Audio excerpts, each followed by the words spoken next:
let's do a cheers to the Sobeys and Safer Liquid Beer for the podcast. We ride again. I love you guys. Careful, that cake's hot.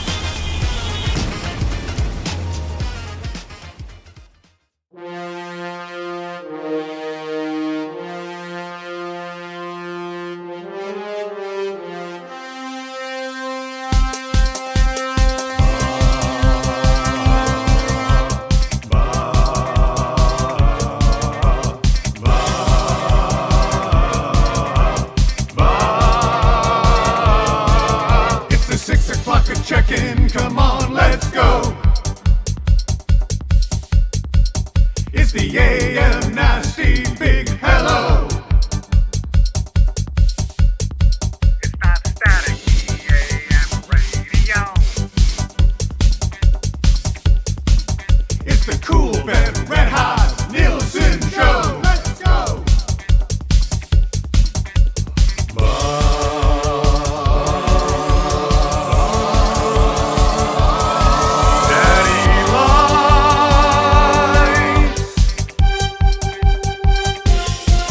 Everybody's tuning in, even my wife. Mommy likes too. And those Macromella intros are cutting like a knife. Hey, it's Mitch texting in, he's your dealer for life. Let's crack a 6 o'clock and log you with some sirloin bites.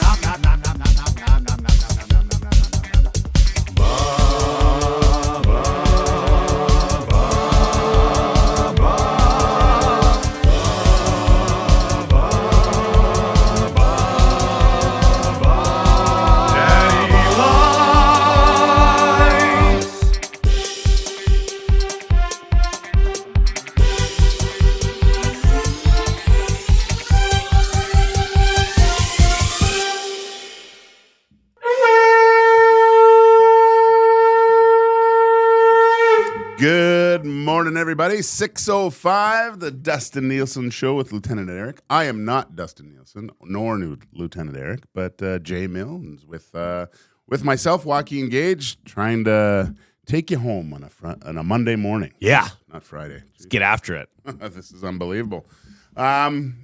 Funny, just something I learned. I'll have to learn something else, but I didn't know you were a Washington Commanders fan. Huge. That's crazy. Yeah. But not crazy. But I just didn't know the names on the back and everything. I thought you were really fanboying out, but there's a guy actually that with that name. So I'll just turn around quick for everybody to see. Very nice. Very nice. So Dax Milne actually plays for the Commanders. Believe it or not, out of BYU. Dax Milne, my boy, plays for the Commanders. So my wife got me this for Christmas last year, and I love it. And that should preface what's going on today on the show is that we do have David Harrison, host and producer of Locked On Commanders, coming in, not in studio, in the airwaves. He'll be with us. And we're going to be talking a lot of NFL today. We're going to be talking some CFL. Yeah. But first things first, there's something we should probably talk about. And before we get that, we're just going to give you a little bit of the rundown of how this show is going to be laid out. We got that hurts, presented by SBLLP Injury Lawyers. We got the good, the bad, and the ugly from the weekend. We have that's good. You're going to want to hear for this because Trev is going to be singing during that segment. He told Trev. I can't sing. Yeah, you can. I suck. Okay, what? Yeah, you can. Do I got to say in this? You guys just told me I'm singing. You're the singing. Nasties don't want to hear it. It might be really They do. They do. They want to hear it. I don't think there's an award for best original song for the Estes, so you might lock up this category right here, right now. I hope not. We've got Confessions from Spectrum Rental, trivia presented by Mr. Mike's, 3 questions too many by Park Mazda, and of course we'll all wrap it up with William H. Huff. Now today's show is presented, and all Dustin Nielson shows and Gager and me, all of this show is presented by Southfort Chevrolet. where this month's incentive is employee pricing once again. Here is what they are promoting. Now, this is interesting. Save up to $12,000 on a new Tahoe or Suburban. We have excellent stock available, and I can personally vouch. This is the sales manager. I can personally vouch for the Tahoe. It's perfect for skiing, hockey, and accommodating all the car seats and strollers. Truly the best vehicle for a family. And you can also save up to $14,000 on Silverado 1500s and HDs. This month's incentive is employee pricing. Get after it. Gager, we got to talk hockey. Something happened. Well, yeah, that was surprising. That's like waiting all week. We were in here. I was in here with Dusty, and the news came in, which rarely does Dusty get to break the big Oilers news on his show. Usually it's later on in the day. And the offer sheet comes down. All the conspiracy theories that I laid out last week that that had happened, but it seems that the Edmonton Oilers have now finally made some moves. It was Cody Ceci moving to the San Jose Sharks, and I think at the end of the year, even throughout last year, there was always rumblings that Ceci would have to be moved at some point. He was kind of the pawn in the whole that was going to be sacrificed, and they did it. A newcomer coming in as well, but they get it done. So if everything goes to plan, from now it looks like Evander Kane going on LTIR. I think they'll still have to send someone down, though, to start the season, at least to be cap compliant. But yeah, all signs look to me now that the Edmonton Oilers are going to match the offers sent by the St. Louis Blues for Philip Broberg and Dylan Holloway. Which, that's everything's coming together here very fast. It was kind of odd to see a trade breaking on a Sunday evening. I must admit. But, this was the question that Oilers fans had. How are you going to make the space to... And obviously, the writing's on the wall. They're keeping both of these players. Would you suggest anything else? Well, talking with Trev before, and I have to say my knowledge of... I hate getting names wrong. With a name like Joaquin, getting it butchered all my life. It's terrible. Hey, Joaquin. Yeah, but Vasily Podkolzin. Yeah, that's interesting, right? It is interesting. Yeah. Age 23, right wing, shoots left. See, when I first look at it, it's very similar age, position to Dylan Holloway. Yeah. So my first inkling is, are they going to let Holloway go with this trade? But Trev saying that watching him back in the World Juniors, was it? Sorry, yeah, the 2020 World Juniors. He captained Team Russia. That was the same year that Dylan Holloway, Team Canada, they were favorites that year, as they are almost every year. But he was an absolute stud, and just watching him, he was right up there with points for the whole tournament. He was absolutely crushing it. And then it never quite carried over. The next season was the North Division year. It was during COVID, right? So it was a weird year. But seeing him in the NHL that year, he was doing pretty good. He had decent numbers. He had a career year as a rookie, which obviously isn't ideal. The numbers never quite. I guess just the progression slowed down a lot, not just in the NHL but in the AHL. So it's interesting. It's definitely a work in progress with this player. He's got all the skill and all the talent in the world, but that's one player I was looking at last year. Even I was like, where's Vasily Podkolzin? And then I have a buddy who watches the Canucks religiously, and he's like, I don't think he's going to pan out, unfortunately. Okay. So it'll be interesting. But as we've seen with some, he is young. There is that, right? And maybe a change of scenery is what he needs, kind of like Ryan McLeod, maybe. So he's got all the talent in the world, though. Just needs to be able to produce. But it's kind of concerning that his numbers were dwindling in the minors as well. Usually, if they're not going up in the NHL, well, you look in the AHL and it could be trending upwards. No, it was actually going down quite a bit. So there is that, but that was where I was confused, because that was the first trade that broke, was Vasily Podkolzin, and I was like, oh, okay, so this looks like the Oilers, they want to keep Broberg. Yeah. This is what I'm getting from this. But then they go away and they go ahead and trade Cody Ceci, and I'm like, well, maybe I mean, technically, if you look at it, all they need to do is put Kane on LTIR, and then they're good. They matched. They can match the offer sheets, which I didn't think was going to be the case. So it is still a big question in the air. Like, I just don't see why they would trade for this guy if if their intentions are to sign both the players. So I'm a little confused by that, but who knows?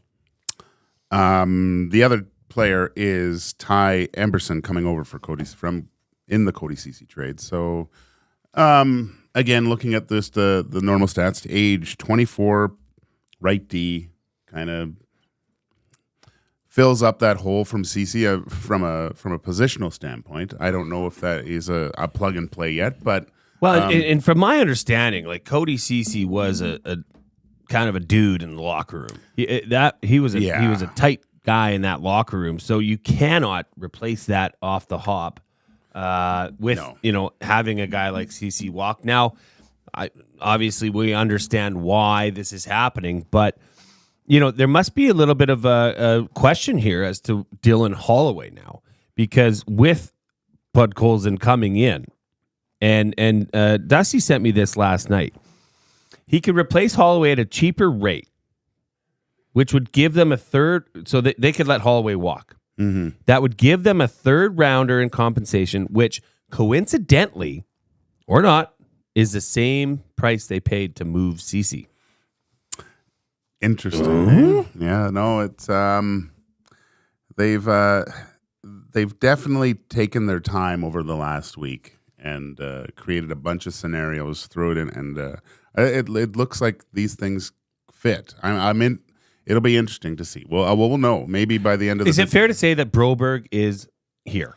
Yeah, that will be that offer sheet will be matched. Is that fair to say, Gage? Yeah, I think so. We were talking about it last week, and I just, we've waited for Broberg to pop.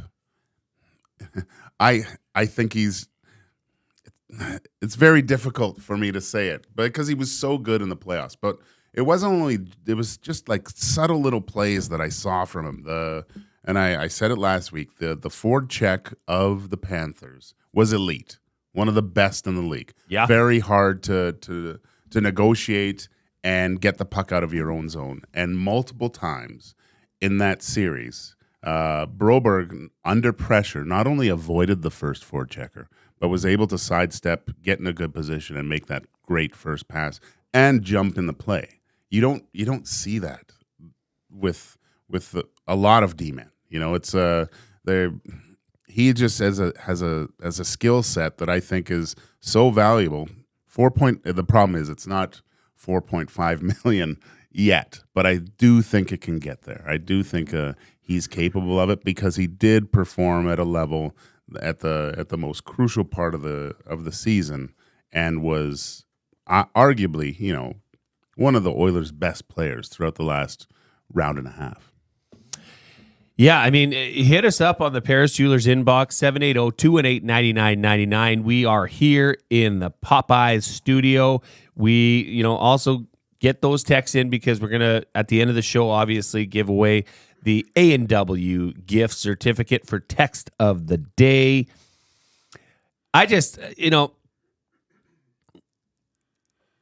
that part of the CC trade hurts a bit. is the glue thing. He's a bit of a glue guy in the locker room.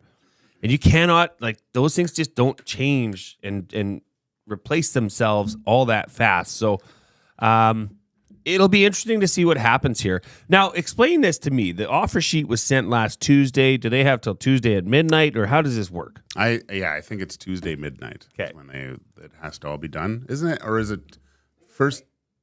It's It's the time they offer. It's 7 days. Is it So tonight at midnight? It'll be. I think it'll be like tomorrow morning. Tomorrow morning, yeah. Yeah, So it's, when it it was broke signed. on Tuesday. yeah. Yeah. So, but with all these, I'm sure it's.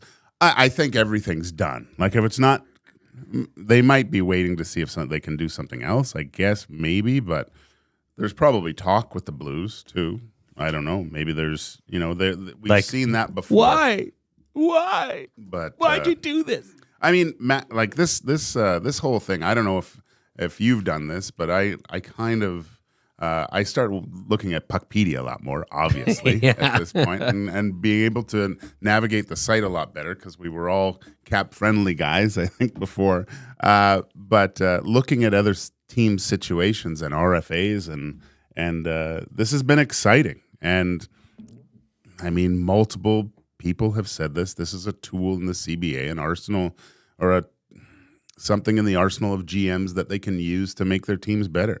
And that's tough not to say that the St. Louis Blues wouldn't have been a better team if this worked out for them, right? They're a little bit aging on the back end, even up forward, putting in two, guys that have played in the Stanley Cup final onto your team after a season where, if I remember correctly, I thought the Blues were kind of surging up to a point till the end and then kind of fell off, right? It was odd. I think a lot of it had to do with the play of Bennington. Like, I think he was carrying them for the better part of the season, so he covered up a lot of their mistakes. But no, it was a masterful move, and you just see the value of these players that the Oilers think they have in their hand by the moves that they made. Who knows if it's tough because I my wife, where she works, met some of the Ceci family and how they were good people, and to hear him say, the rumblings, I love it here. And it's hard with a young family too. I can't imagine. Now it's you were basically weeks away from getting into the normal routine of things, and that is just blown up right now. Now you're probably he's going down there for the first little bit, trying to scout everything out. Find the school, whatever, all the other things, then find. It comes with being a professional athlete. It sucks when you think about it at that level, Gager, and I can't put my head there. You can, because you played in the NHL, so you would have an idea of how this works. Andrew in the Paris Jewelers inbox says, we said the same thing about glue guys in the locker room when we traded Barry. This is a mature team who wants to win. I think they'll be okay. I've seen Tyson Barry's name pop up here more than I have in the last ever. Is there in some weird way that Tyson Barry could actually come back to the Oilers through this? It would have to be. It would be cheap. It would be really cheap. It would be cheap. But they purely speculative here, folks. Yeah, purely speculative. They have a log jam at D right now. Even with the LTIR with Evander Kane, they're going to have to send someone else down. I think, just to be compliant. But always a possibility. Who knows, right? Just Ceci one more year. That's tough. Maybe it gets to that hurts, and that'll be the hurt. That'll hurt. If you are listening or watching on YouTube, be sure to smash that thumbs up button. And who said that? Who said the mature team? Who sent in that text? Andrew. Yeah, good point, Andrew. I like that. And I thought about that as well. Is that, like, you don't want to disrupt the flow of the team at all. But like you said, this is a team that's, it's the oldest team in the NHL, I think, going into this year. So there's a singular focus to repeat what happened and get a little bit more next year. But it's always tough when you lose a buddy on the team. And I'm not sure. You always have good friends, but there's always a buddy, and that sucks. Well, Big Maple chimed in and said, clearly, Ceci got the McDavids a toaster for their wedding gift. Oh, yeah. Maybe you should have got something a little bit nicer.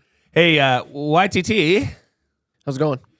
do we have the Dylan Holloway song if we wanted to play it, just in remembrance, or just for one last hurrah? I can check. You check. Give me like we 20 might seconds. we might have to. We didn't have a CC goal song, did we? That's never got done. I will. I don't think. No, we didn't.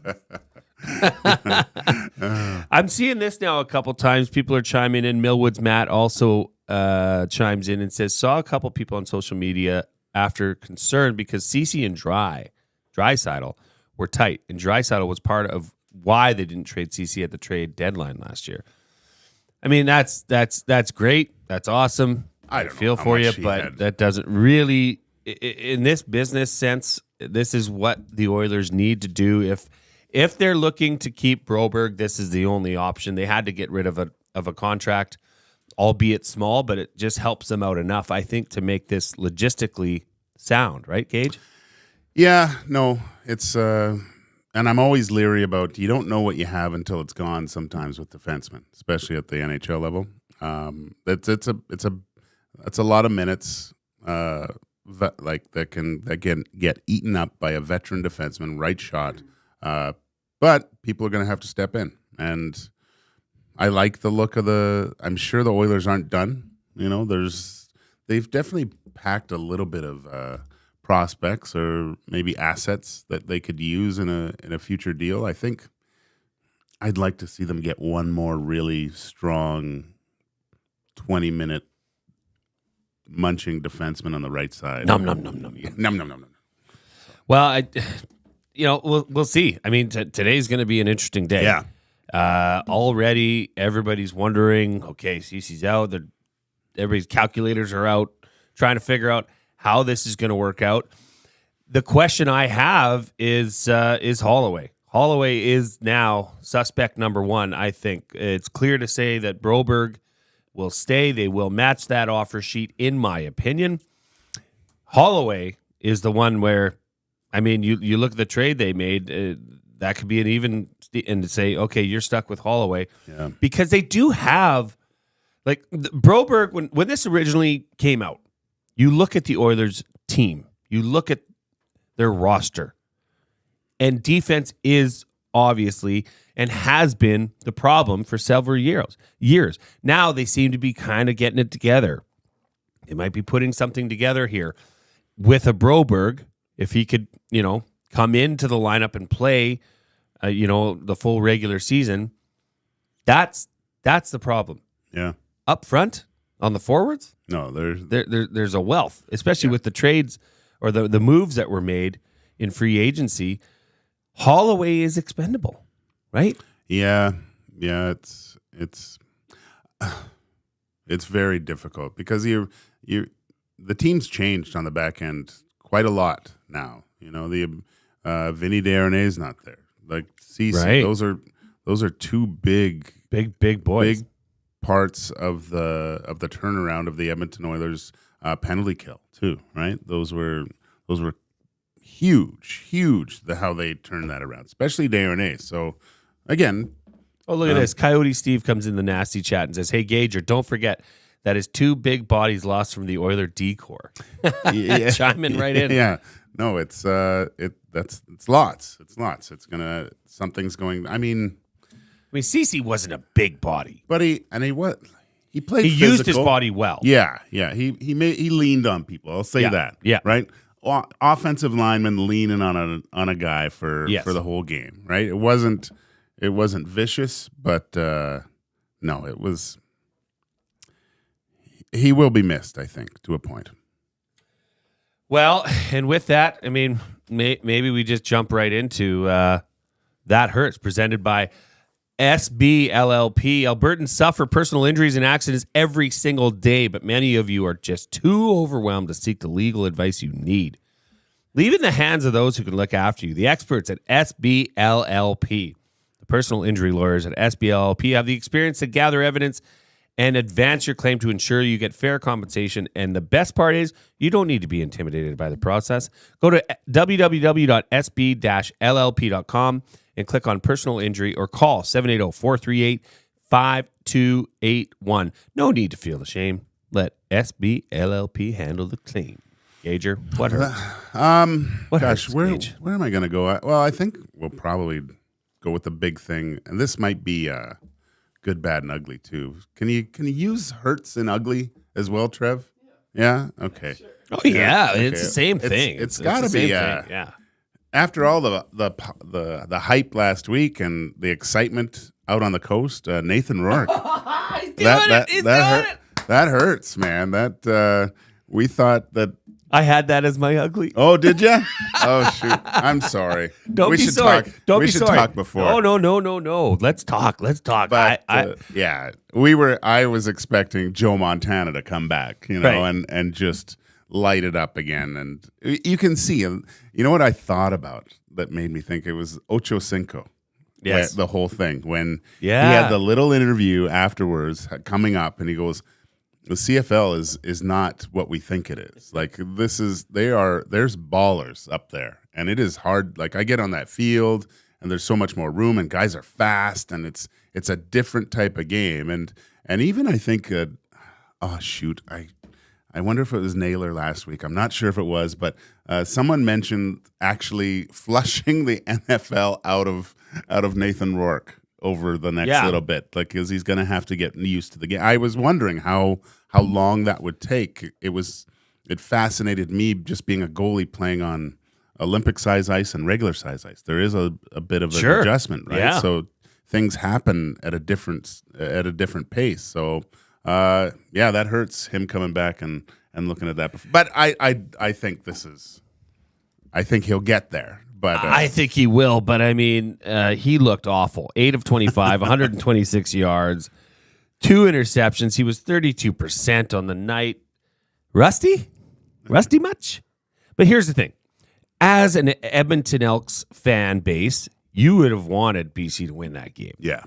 Because they are in now, coming off 3 wins, and we'll get to this. Don't worry, we'll talk Elks. Coming off 3-game winning streak, they are in the mix. Yeah. And Winnipeg is a team that's also in the mix at the bottom of the Western Conference. But part of me was happy to see Nathan Rourke struggle so much because all this, exactly what you said, like, and that was great to bring up Ocho Cinco's comments that CFL is not a joke. This is big boy football. This is real football. And to have Nathan Rourke come back after being cut by 4 teams and think he's a second coming of Christ in the CFL as a quarterback, I'm just happy he was brought down to earth last night by a hungry. And think about the Winnipeg Blue Bombers defense last night. Yeah. You think that, Nathan Rourke's going to come in here and dink and doink and go all over the place against us? Hell no. Right? So that was awesome to see. I just think it's great because, they went out and immediately signed him, snatched him up and said, well, we got the guy. No, you don't got the guy. You got a guy that was cut from 4 NFL teams consecutively. Just because he worked for you in the past doesn't mean he's going to work for you now. Now, I will say, yes, it's hard for him to come in. What was it, Tuesday? Started a game on Sunday. Yeah. That's hard to do. So, I guess the stink test is out on Nathan Rourke. He better come back and prove that he can play at this level again. But I just think if he's been cut by 4 NFL teams, that doesn't mean he's going to come back into the CFL and be a star. Mm-hmm. Yeah. Like, it just doesn't make sense. Okay, Trev, are you ready to get to a sports update? And then we're going to come back. We've got David Harrison coming up, host and producer of Locked On Commanders. We're going to talk some Commanders football. And don't worry, we're always going to be circling back to this Ceci deal. So we're going to keep you all posted on that throughout the show. It is time for a sports update with Watiti.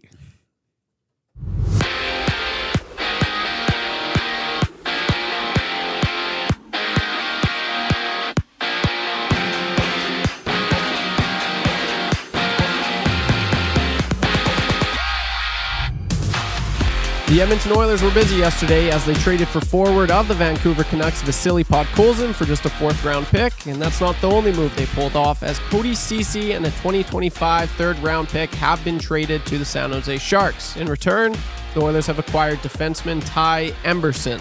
Last night, Nathan Rourke made a season debut in a 2011 loss to the Winnipeg Blue Bombers. Following last night's loss, Rourke said, "I wanted to publicly apologize. That was not my best football right there. I didn't make enough plays." This was the BC Lions' 4th straight loss. Elsewhere in the CFL, Larry Thompson's Edmonton Elks won their 3rd straight game in a row on Saturday against the Hamilton Tiger Cats with the score of 47-22.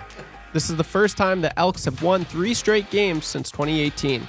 And in the majors, the Toronto Blue Jays won last night against the Chicago Cubs by the score of 1-0, but fell in that series 2-1.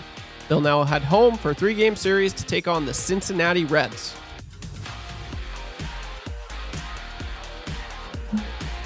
Where is it? Bear with me here. The Sports Update is brought to you by Nisku Glass, where they can meet all your automotive, residential, and commercial glass needs. They offer free pickup and drop-off services for your vehicle and free estimates at your home and business, and have a 4.8 star rating on Google.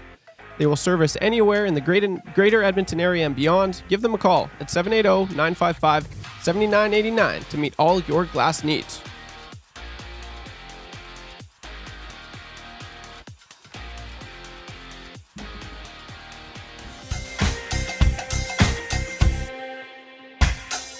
What say you? Hey, nasty crew. We got the Nielson Show flu. Well, there's nothing we can do about it. What say you? Hey, nasty crew. My wife thinks I got better things to do, but there's nothing I can do about it. We're tuning in, we're listening online. We catch up with the podcast when we fall behind. We're texting in the nasty chat, what's on our mind. 780-218-9999. No more interference from corporate interest. Just Ceci and Eric and all of the bad cats like Brzezinski and Noodles. Gage and Gage it. Maybe it's fun but a cool band to make a little wager. We can't wait for the Monday mandate. Shocky's always on time. Tommy's always late.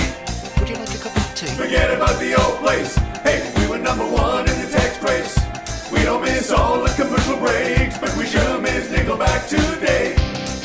We wanna hear some hot takes and we wanna hear Renee. Why not hold the neck up when I wanna kiss away? Beat left the tire fire and remember that name. We love every goal song, but what about the games? Macramella, Rapapo, Dragger, Engineer. It ain't Christmas season, but they sound like reindeer. Button and my cousin and the tales of the North. All about him given present, does he go forth? What say you? AM Nasty Crew. We got the Nielson Show flu. And there's nothing we can do about it. And there's nothing we can do about it. And there's nothing we can do about it. 6:34 back on the Nielson Show. I'm Joaquin Gage here with Jay Milne. Just to remember, I look at our title sponsor, South Fort Chevrolet, and just seeing some of the young kids getting ready for hockey. Nothing's better for a parent to just be able to throw those bags in the bag. Yeah. From what I hear, it's El Niña this winter. So El gonna Niño. El Niña. Niña. Yeah. So it's gonna be a little bit, possibly a little bit more snow, according to the Farmer's Almanac. I don't know. This is what I heard, but if you can save up to $12,000 on a new Tahoe or Suburban. Excellent stock available. I can personally vouch for a Tahoe, actually, because when I drove back from getting cut from the Swift Current Broncos back to the Medicine Hat Tigers, I was like, this is a nice ride, and I wanted one as a young kid. I went a different route, but perfect for skiing, hockey, all accommodating with the car seats, strollers. Truly the best vehicle for a family. Head down to South Fort Chevrolet and check it out. Well, we'd be remiss if we didn't circle back here to the lead story. Yeah. Cody Ceci being traded to the San Jose Sharks. Now there is a player coming back, Emberson. Salty Native comes in the Paris Jewelers inbox. Text us at the Paris Jewelers inbox, 780-218-9999. Guys, Emberson played under Nobby in Hartford and is known as an excellent defensive D-man. I saw this one as well. Where was it here? Where was it? I'll find it. That was that's the one thing that caught my eye last night reading everything. Because usually when there's a trade of a person maybe not that well known, there's familiarity somewhere within the organization. Sure, right. So Coach K has prior experience with this player, so obviously a little bit of influence there. Maybe like, okay, if we can get this guy, I know what this player is capable of. So it's not a complete unknown coming back. And plus, you're a relatively a young player coming into a team has aspirations of winning a Stanley Cup. You're coming to the Edmonton Oilers. Yeah, and you had a prior relationship with the head coach of the Edmonton Oilers. That's going to possibly lessen there's going to be excitement, there's going to be nerves, but being able to kind of come in and know someone so high up and know how you play, that's going to help him.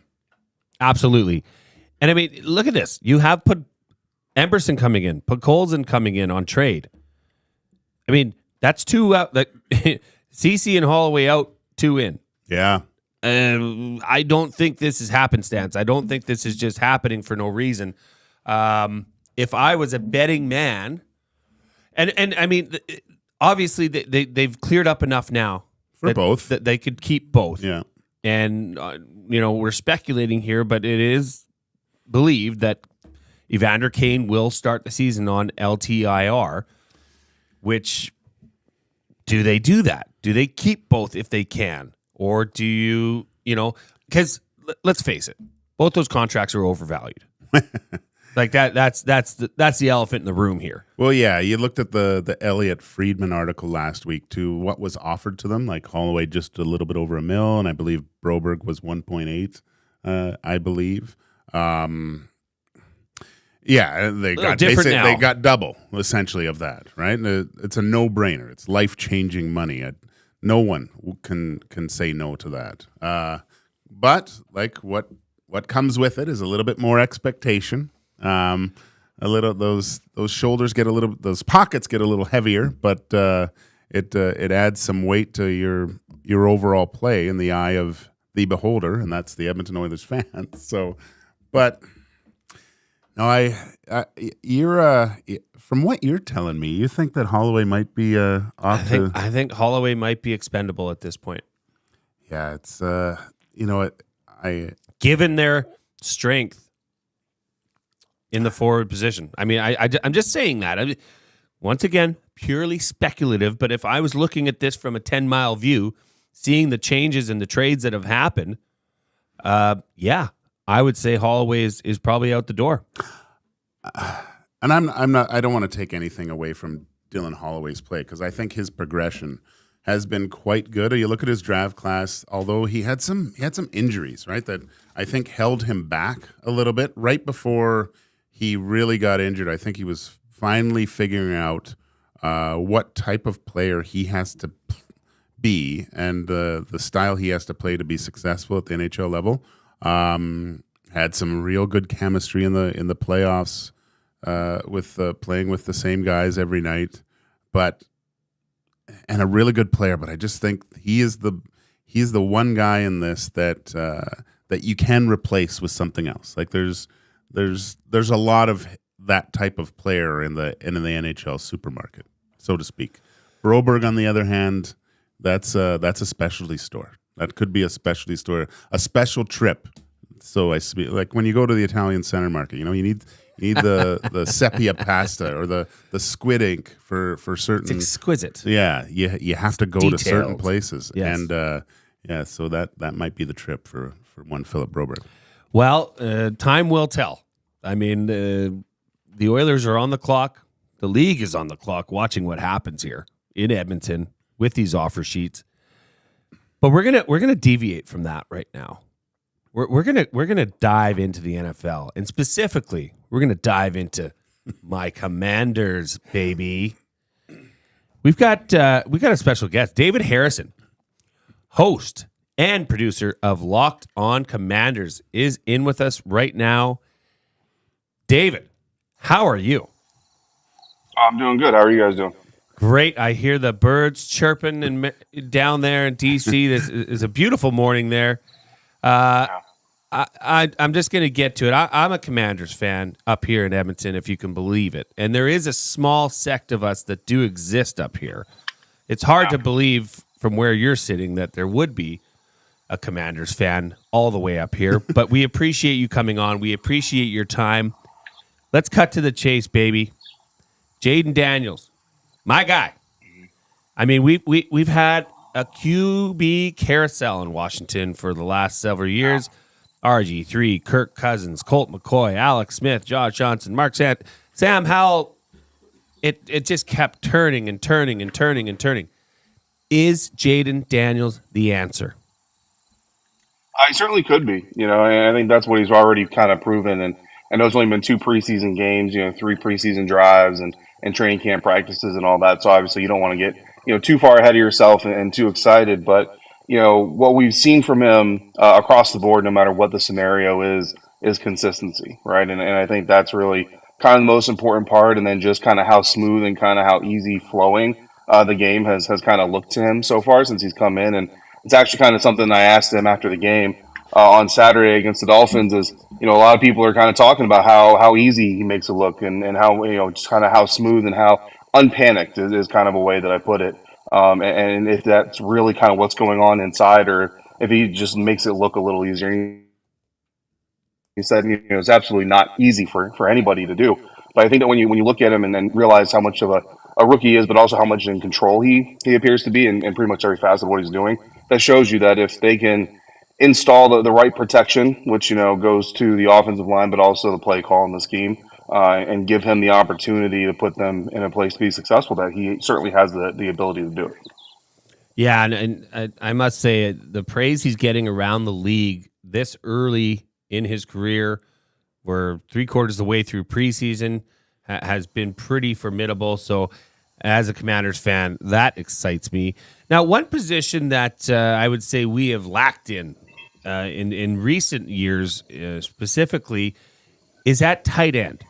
We haven't had that dominant tight end, and that is obviously a position that is taking on a new meaning across the NFL. If you don't have if you do have a dominant tight end, that puts you in a different precipice as far as your offensive play making ability. Ben Sennett, I've heard a lot of good things out of this tight end out of Kansas State, 2nd round draft pick. He's competing against a 33-year-old Zach Ertz. I would assume that Ben Sennett's going to get the job. Is Ben Sennett somebody to watch in the NFL this year? I think he's certainly somebody to watch, from a Commander standpoint, and I think he's going to have a role, and he's certainly going to be able to contribute to the team. I do think, Zach Ertz is going to be your number one guy. I feel like he's really impressed in training camp, and being an older tight end, especially coming off of like Logan Thomas, as good of a locker room guy, as good of a leader as Logan Thomas was, his age was certainly showing. So this offseason, when the Commanders went out and got another older tight end, I really kind of expected on the field to see the same thing. So I really came into the situation thinking like, okay, coach on the field, locker room leader, all that stuff. But as far as X's and O's, I didn't know how much Zach Ertz was really going to be able to contribute. But seeing him on the practice field, I mean, the dude is making plays. He's moving, just as well as the young guys are, stretching out, laying out, doing everything that he can to make the team successful. And he's looking good while he's doing it. So, unless he suffers some sort of injury or something like that, I think that Zach Ertz is going to have a pretty prominent role on the roster. But I do think that Ben Sennett and John Bates both, this isn't going to be just a one tight end, unit and all that stuff. So they're going to have their opportunities to make plays as well and contribute. And give credit to John Bates too. He's doing a lot of things this preseason to try to keep Ben Sennett at bay and maybe say, hey, Rook, take the 3rd spot this year, and next year we can worry about you stepping up. But it's a good problem for the Commanders to have, because they've got 3 dudes right now that have shown that they all have reason to be featured on the team. And I also wouldn't be surprised if we see Ben Sennett lined up as a fullback in some sets. They made the reference to Kyle Juszczyk when they drafted him. That's not something we've seen in preseason so far. But, if you have a look where you can get Zach Ertz and John Bates up front, Ben Sennett in the fullback position, you've got the ability to run out of that super heavy set. But you've also got the reason to hit play action and put all 3 guys out in patterns.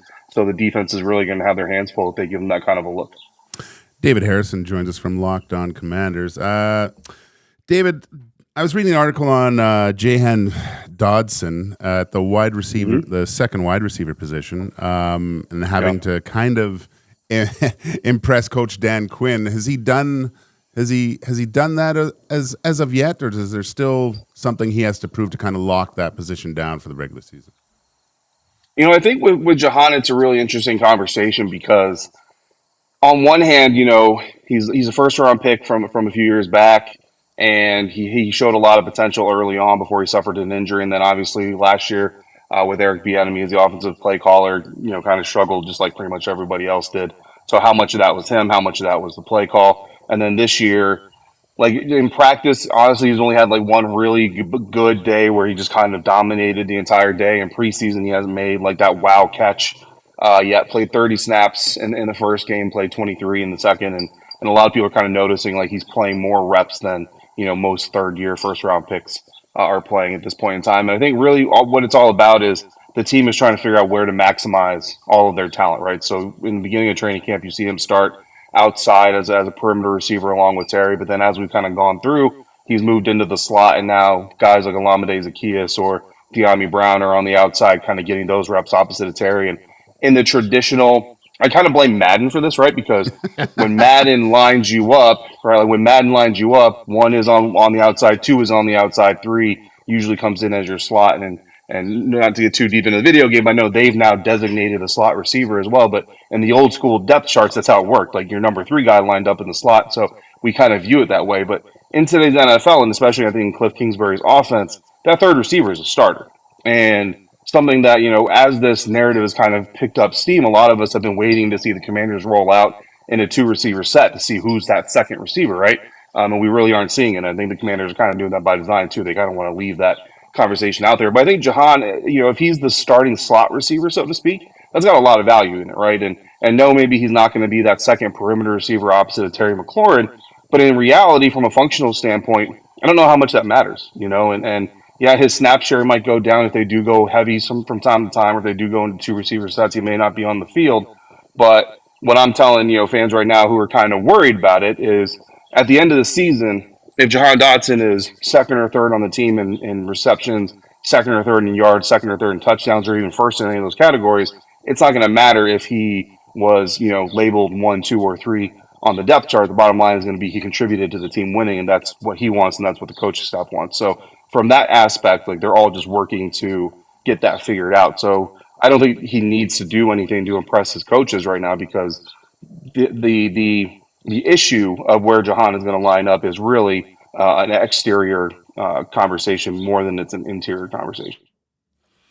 Well, let's. You spoke of Madden. Have you run any simulations? I mean, that NFC East division is no joke. Where do you see the Commanders finishing the season? Beast, baby. NFC Beast.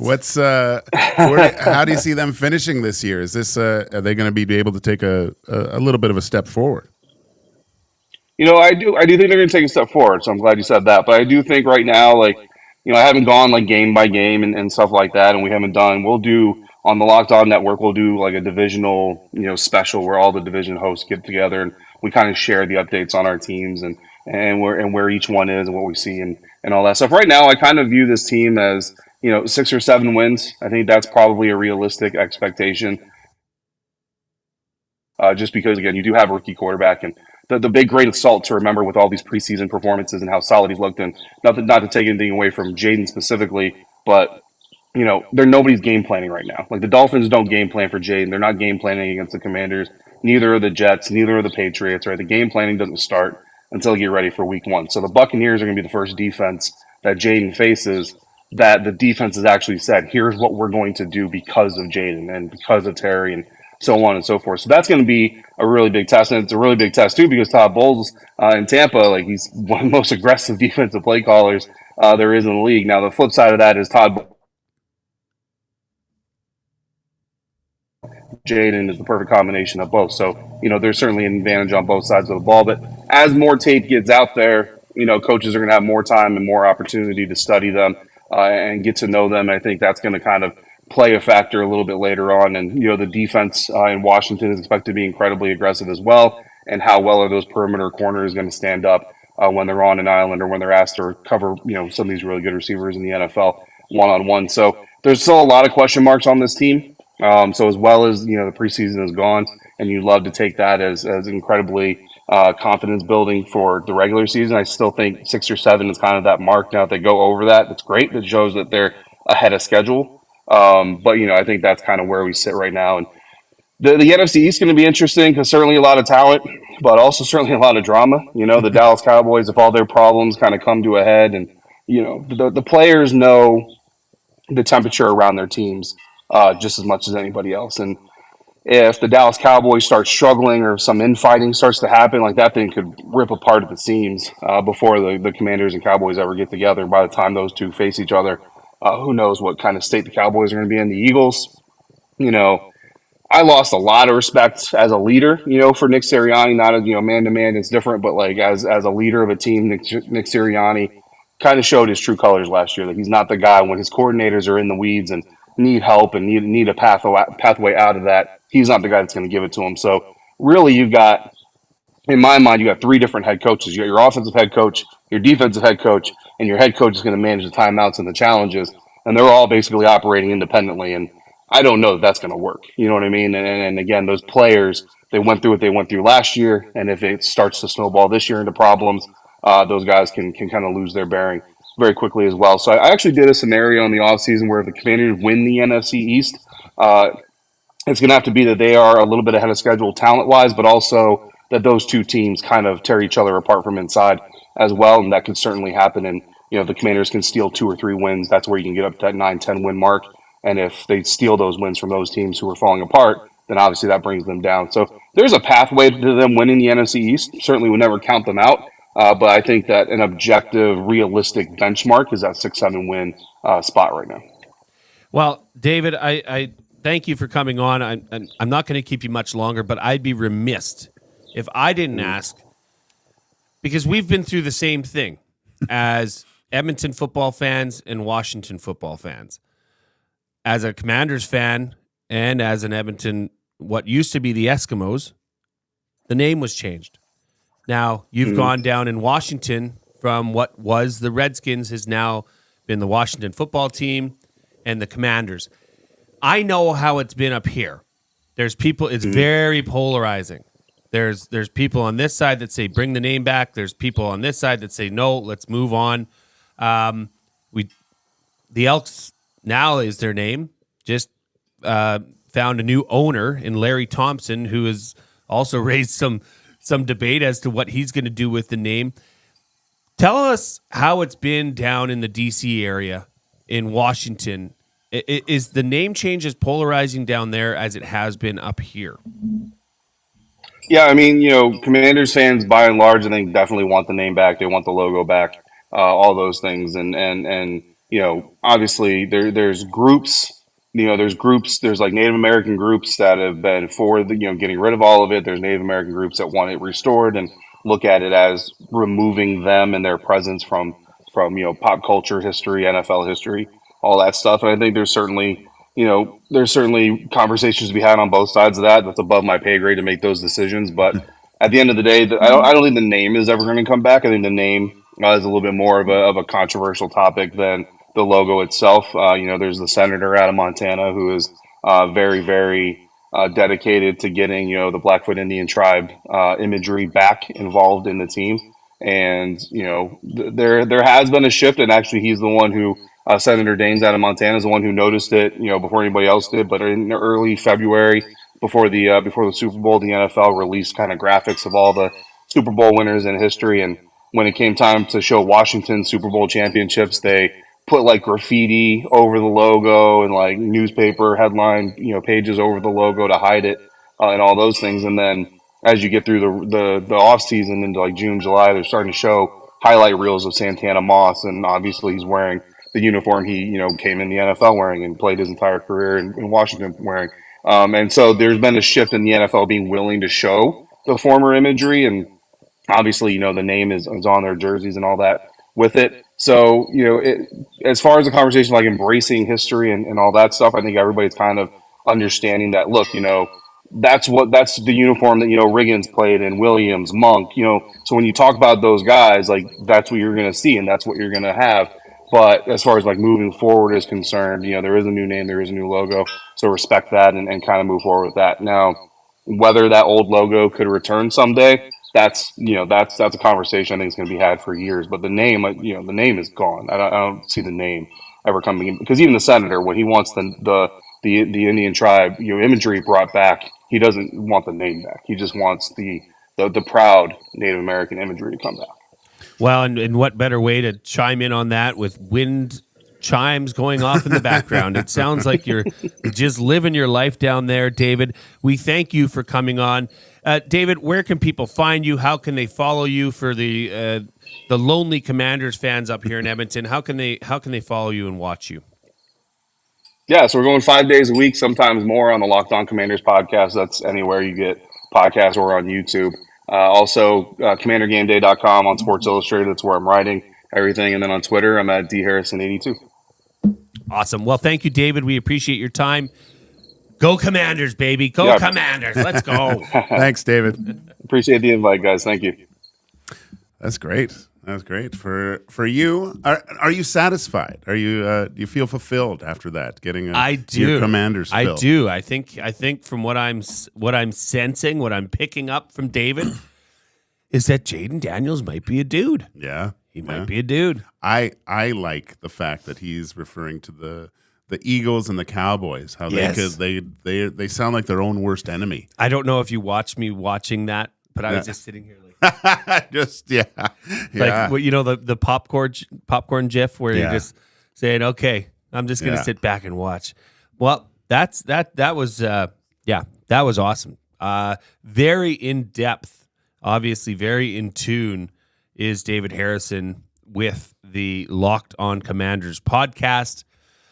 Gager, we kind of deviated from the script here with the Commanders stuff, but let's get back into the nasty chat. Okay, let's start talking about this Ceci trade, which is all the buzz. Who cares about the NFL, says CB Radio Guy.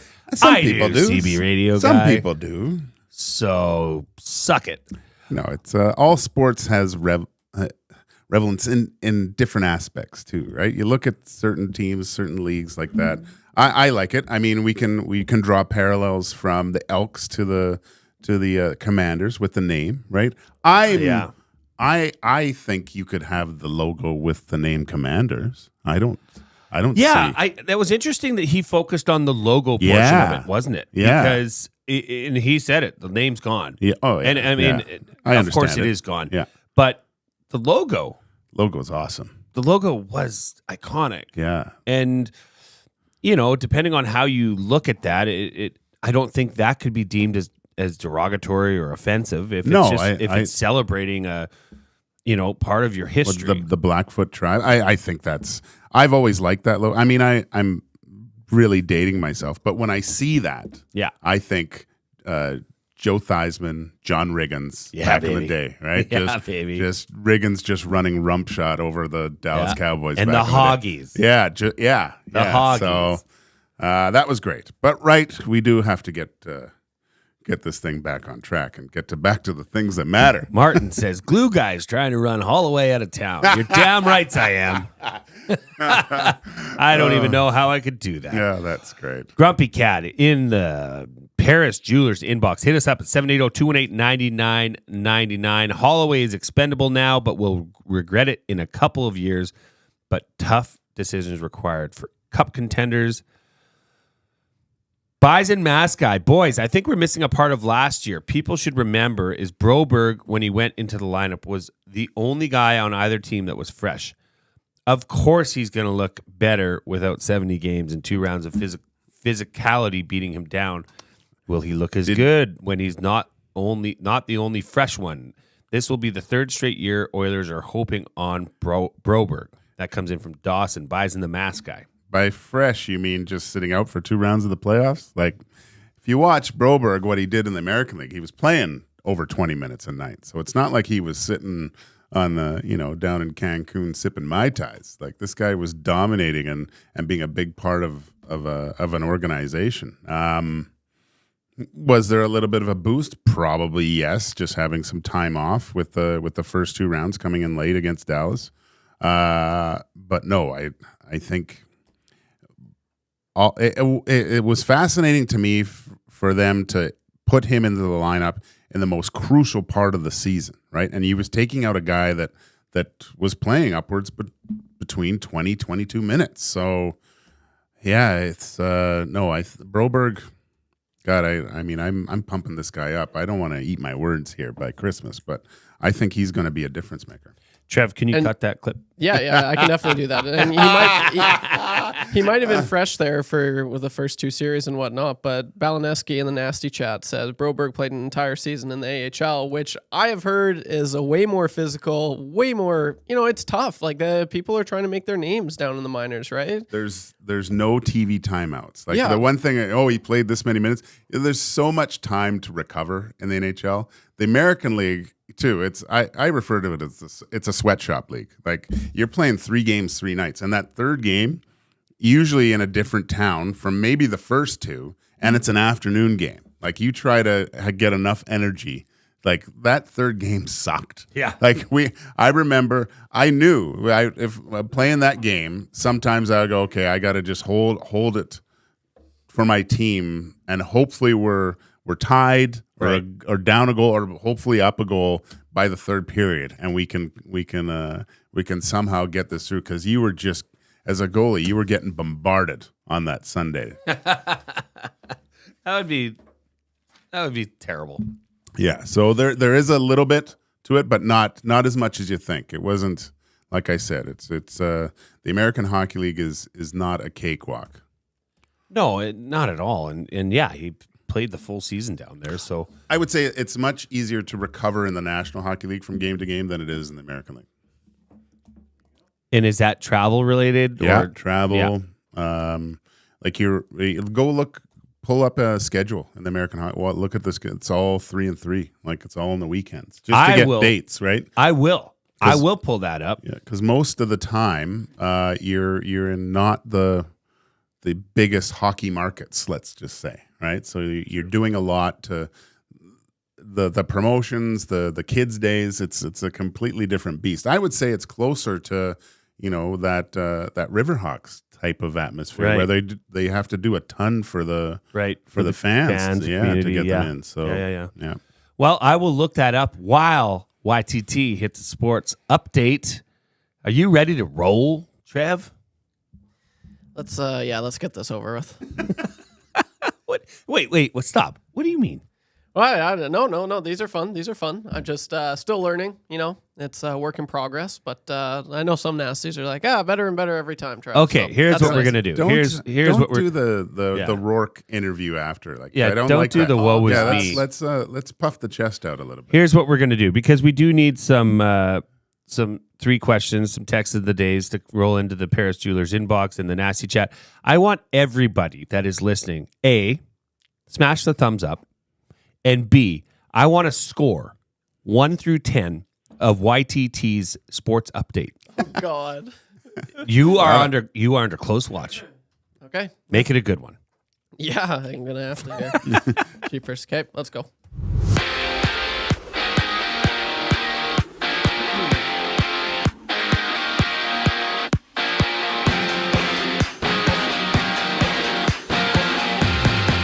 The Edmonton Oilers were busy yesterday as they traded for forward of the Vancouver Canucks, Vasily Podkolzin, for just a 4th-round pick. And that's not the only move they pulled off, as Cody Ceci and a 2025 3rd-round pick have been traded to the San Jose Sharks. In return, the Oilers have acquired defenseman Ty Emberson. Last night, Nathan Rourke made his season debut in a 2011 loss to the Winnipeg Blue Bombers. Following last night's loss, Rourke stated, "I want to publicly apologize. That was not my best football right there. I didn't make enough plays." Rourke completed only 8 of 25 passes, good enough for 126 yards and 2 interceptions in the Lions' 4th straight loss. Elsewhere in the CFL, Larry Thompson's Edmonton Elks won their 3rd game in a row on Saturday against the Hamilton Tiger Cats with a score of 47-22. This is the first time the Elks have won 3 straight games since 2018. And still, Dracus du Plessis successfully defends his title against former middleweight champ Israel Adesanya with a rear naked choke in the 4th round. This is the 2nd title defense in a row for the current champ. Sports Update brought to you by Green Plan, providing you with award-winning environmental planning and consulting services, whether it's municipal, industrial, or residential. Plan it right with Green Plan. Visit greenplan.com or give them a call at 780-455-4292. 7. Give myself a 7.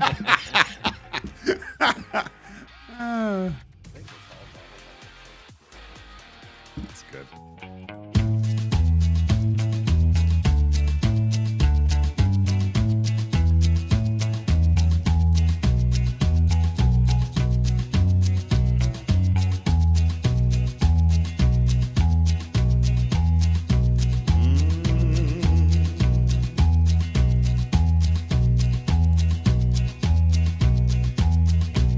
I got a big shot off this stick of mine. keep those lanes wide open all the time. Drysidle setting up shop, McDavid's flying. I'll hit the twine when I walk the line.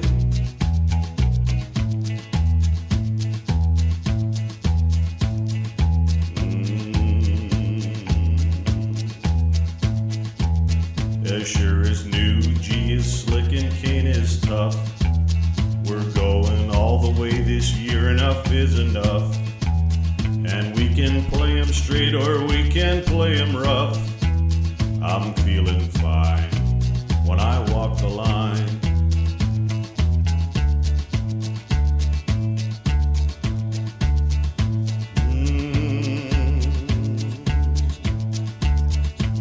You know I shoot that puck so very, very hard. The name on the back of my jersey says Bouchard. And we're gunning for first place, not a wild card.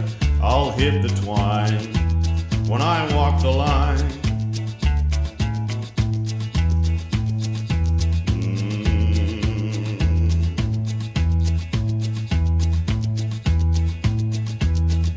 Well, we're counting on our skill and not on luck.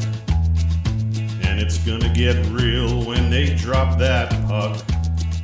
And we won't be done until we hoist the cup.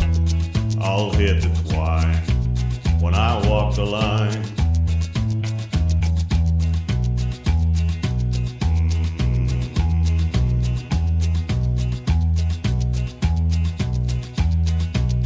I got a big shot off this stick of mine. I keep those lanes wide open all the time. Drysidle setting up shop, McDavid's flying. I'll hit the twine when I walk the line.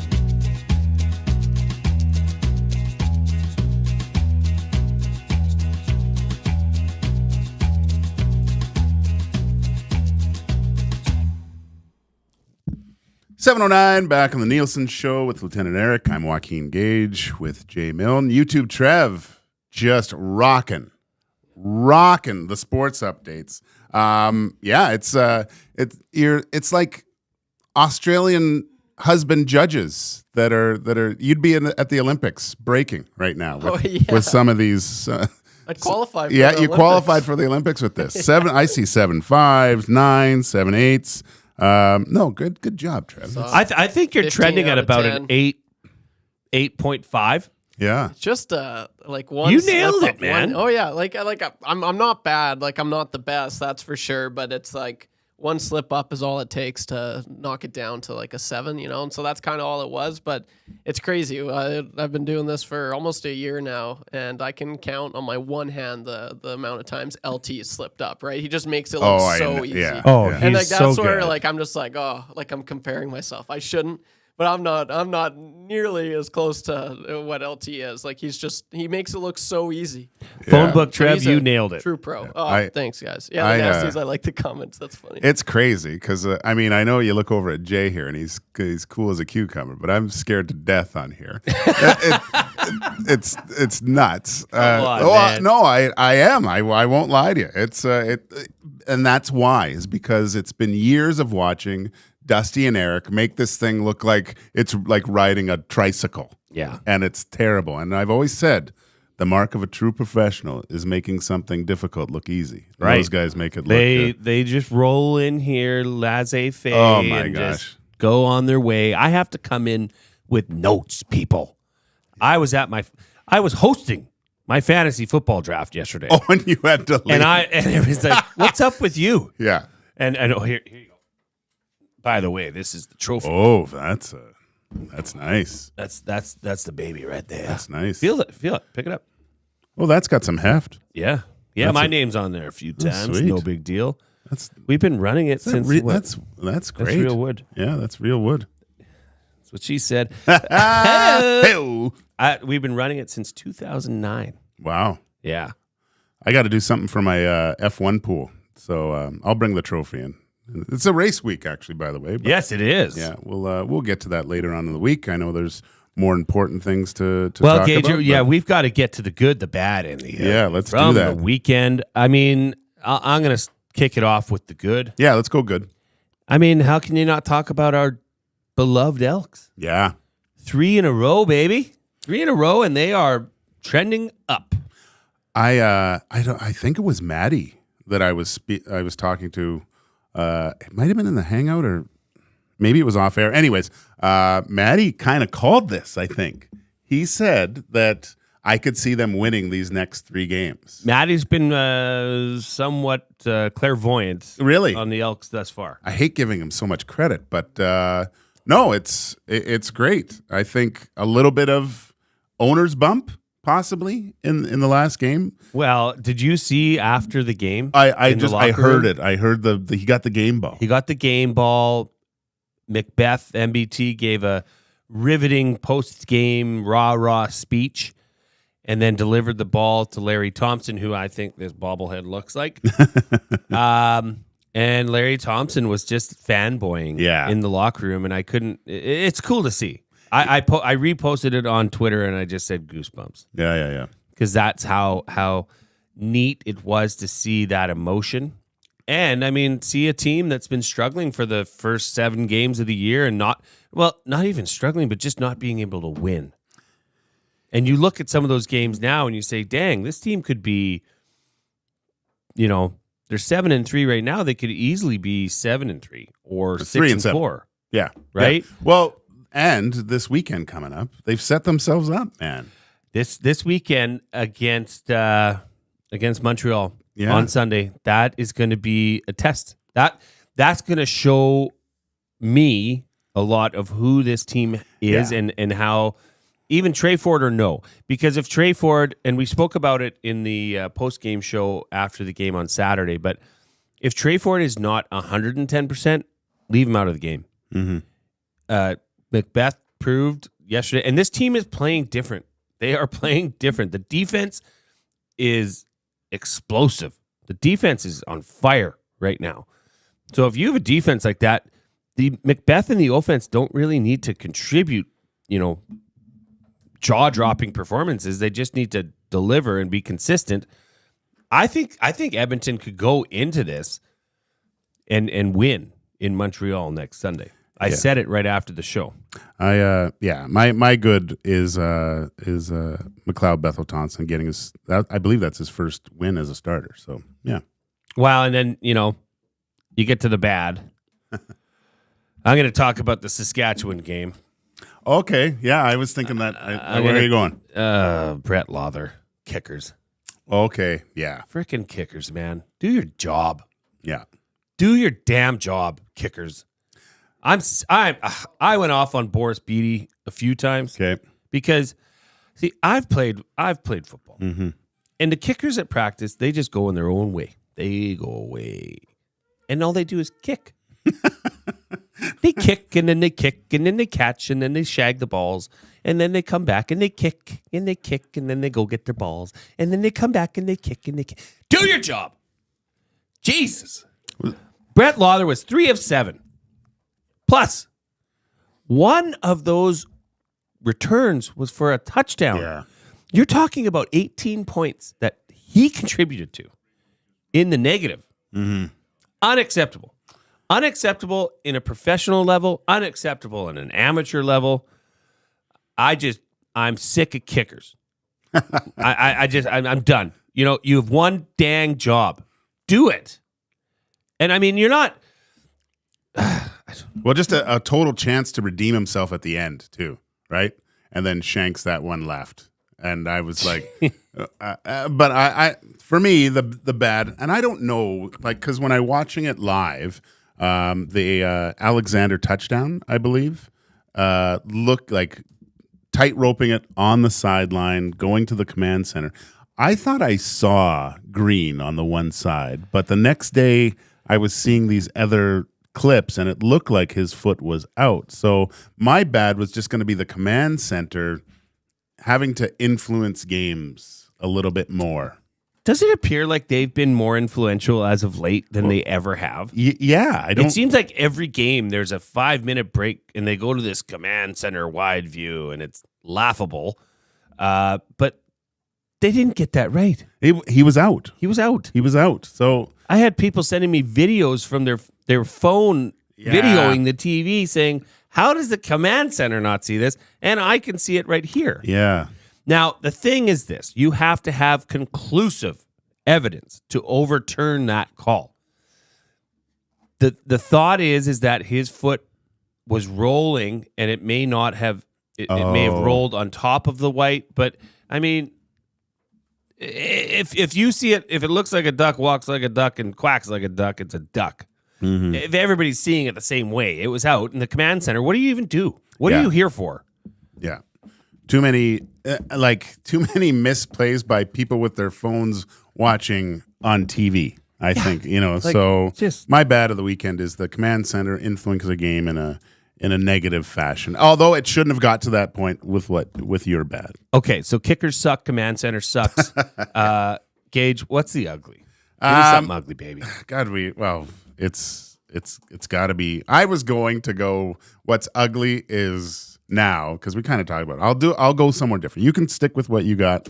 But the Ceci family, Cody Ceci's wife, that's ugly, man. That's packing up a house, getting ready to go somewhere else. I feel for that family, and I know there's a lot of compensation, and you'd switch, but trust me. I have looked into the eyes of my child going to Europe with him. My child is a 2-year-old, upset and wondering where his grandparents are. Right, so the relationships that your family builds with teammates and people and having to uproot them, that's ugly. That is ugly, and that's the ugly side of professional sports, isn't it? Is that at some point you're going to have to move on, you're going to have to move away, you're going to have to be away from your family. And I'll share that sentiment about ugly because there is a person behind this. There's people behind everything we're talking about that have families, that have lives, and they get, I know they get paid blah, blah, blah, blah, blah to do blah, blah, blah, blah, blah. But at the end of the day, it sucks. And it especially sucks as Ceci was a noted good dude in the locker room, right? Yeah. Okay, that was your good, bad, and ugly. Gager, what are we looking at? We're going to get to our cool bet line of the day here, folks. And Gager's dialing one up, folks. You're going to want to hear this one. Yeah, this is what caught my eye this morning with Cool Bet. And I've just been kind of just hitting the specials, right? So new specials come out today, obviously with the NFL right across the coming up soon. I already talked about the birds of a feather, so basically the futures, right? Yeah. But one future that really stood out to me, and because we were talking about the Commanders, it's the Young Gun NFL special this week. Jaden Daniels' total passing touchdowns in the regular season must play week 1, over 16.5. Then you have Caleb Williams, total passing yards, regular season must play week 1, over 34.5, I believe that is, plus 278. So, just I like the future bets, at the beginning of the season. Love futures. And just some of those things. I'm sure we'll talk about a lot of the NHL ones and see what Connor and Leon are going to finish with. But I think with those two young guns, sprinkling a little bit there, getting dip your beak, so to speak, with some futures, and I've kind of gone over the rest of the specials for the NFL. But get in there and win some money. But always stay cool, bet responsibly. Bet responsible, cool. And just chiming back into the poll that YouTube Trev put up on the nasty chat there. Would you prefer the Oilers re-sign? And I think this was a little bit rude of you, Trev. I must say, because there's no both. Well, that's the obvious answer. I wanted to see. You wanted to test the metal this Monday morning, between the didn't two. you? That's why I was, because a lot of people are like, "Why not both?" I'm like, everyone's going to pick both. Obviously, you'd rather have both, but I just wanted to see. Then I'm wrong. You're right. Yep. The nasties were with Broberg and Holloway. Right now, it stands 76% in favor of Philip Broberg, 24% in favor of Dylan Holloway. So it is clear where Oilers fans' heads are at. If you had gun to your head, who are you keeping? It's obviously Philip Broberg. And I think that's right. I think that makes sense for this team, given I agree. the excess of talent that they have in the forward position.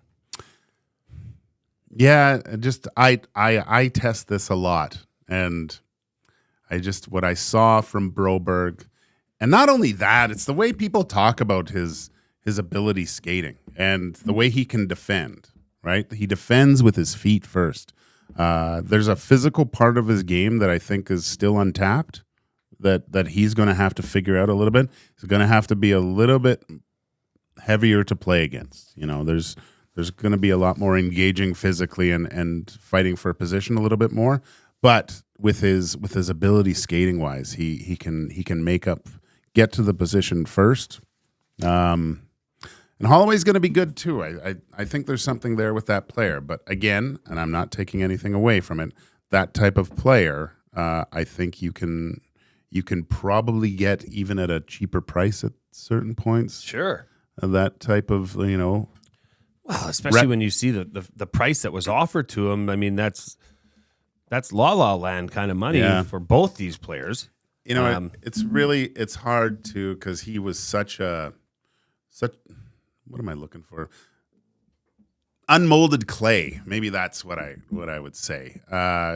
Just willing to learn. You know, like when you watch him on the bench, and actually I think I called this out on when I was doing a game. Like he had just gotten back into the lineup. He was the first one up on the bench, like call him a penalty. Like he was engaged. And then when you saw the communication between either his line mates, you know, a defense, like he was wide-eyed and bushy-tailed, and there was a lot of head nodding. Like, yeah, like taking it all in. Like he's willing to learn, willing to be better. If he does leave it, he'll be missed. But I think there's nothing but good things for young Dylan Holloway. We've just he's going to have a pretty decent NHL career, I think.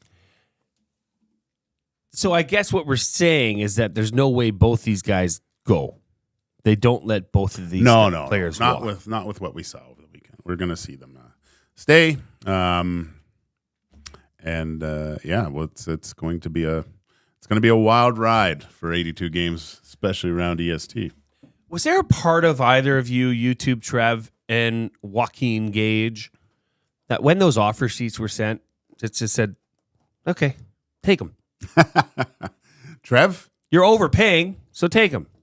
No, I don't think so. Like these are two players that I've grown quite fond of. I'm a huge prospects guy. Whenever, like every draft, you know, when I became an Oilers fan, I was never cheering on the Oilers in the Stanley Cup final or the playoffs. It took 10 years for me to watch that. I was cheering them on in the draft. So it was weird in 16-17 because I that was like the first year in so long I wasn't really familiar with any of the prospects because I was watching the Oilers in the playoffs. So prospects are near and dear to me, or just the draft in general. And these are two guys that I love their game and I love what they bring. And I would just hate, it would just be you hate to see it, right? And so right from the get-go, I was like, no, like you got to do everything well, it took me a while to think, you know, or to really get my opinion on it. But after sitting down and letting my thoughts just sitting there, you want to keep these players. And it's just such a risk. If you let them walk and you look back and you're like, oh, the Oilers could have signed Broberg for $4.5 million and look what he's doing right now, I would have just hated that,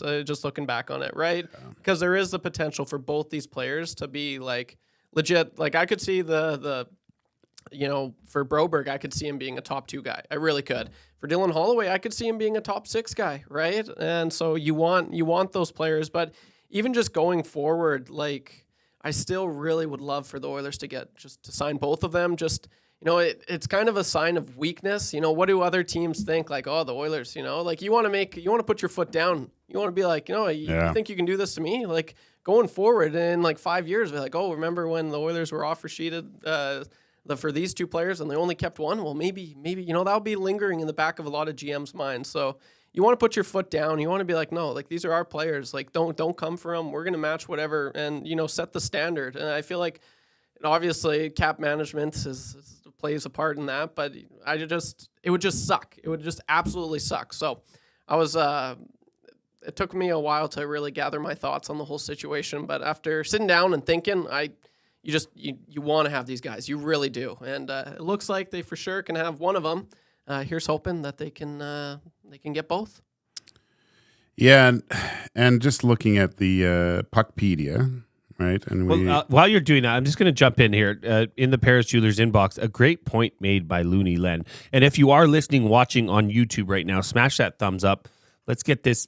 Yeah, I think we're gunning for 300 today, Gager. Oh, we might get there, and then Dusty gives us that thing, right? The bonus. Yeah, huge bonus. Oh, did he not tell you? Yeah. What bonus? What are you talking about? Looney Len in the Paris Jewelers inbox. If they sign Broberg for that kind of money, Bouchard's price just went up, and that is a fact. That's something else you got to watch too. That's a slippery slope. I thought that, but they already have Darnell Nurse on the team, and he could just be like, well, like I'm deserve more than Darnell Nurse, right? Like I get that, and that was the one thing I thought of. I was like, oh well, Philip Broberg signs us, so he doesn't have nearly the track record that Bouch does in the NHL, and he's going to be making $600,000 more. Surely that's gonna, he's going to be not happy about that. But I think regardless of what that contract is, he's not gonna. He's gonna be like, well, look at what Darnell Nurse is getting paid. Like this is what I should get paid. That's my thoughts on that. It just makes it a little bit more important, I think, to look to the future with Evan Bouchard, right? If you can somehow get that deal done before the end of the season, or before you can start these offer sheets can be offered, because now if you're another team, a young team. I mean, you just look down the road to San Jose. They have there's some teams with tons of cap room. Yeah. And if Bouchard comes off a season where he finishes, close to that 90-point range again, and you could really again. What do you think the ceiling is for a Bouchard? Bouchard to me is a. I look at him. He's like a Larry Murphy type. If that, like, just really gifted offensively. Yeah. I think his defensive game has come along quite nicely lately. But there were some blemishes, especially at the start of the year last season. But you're getting into the Leon territory too, right? So this is you mentioned the Broberg signing that affects Evan Bouchard. This affects the signing of what you can sign Leon Draisaitl for too. So it'll be.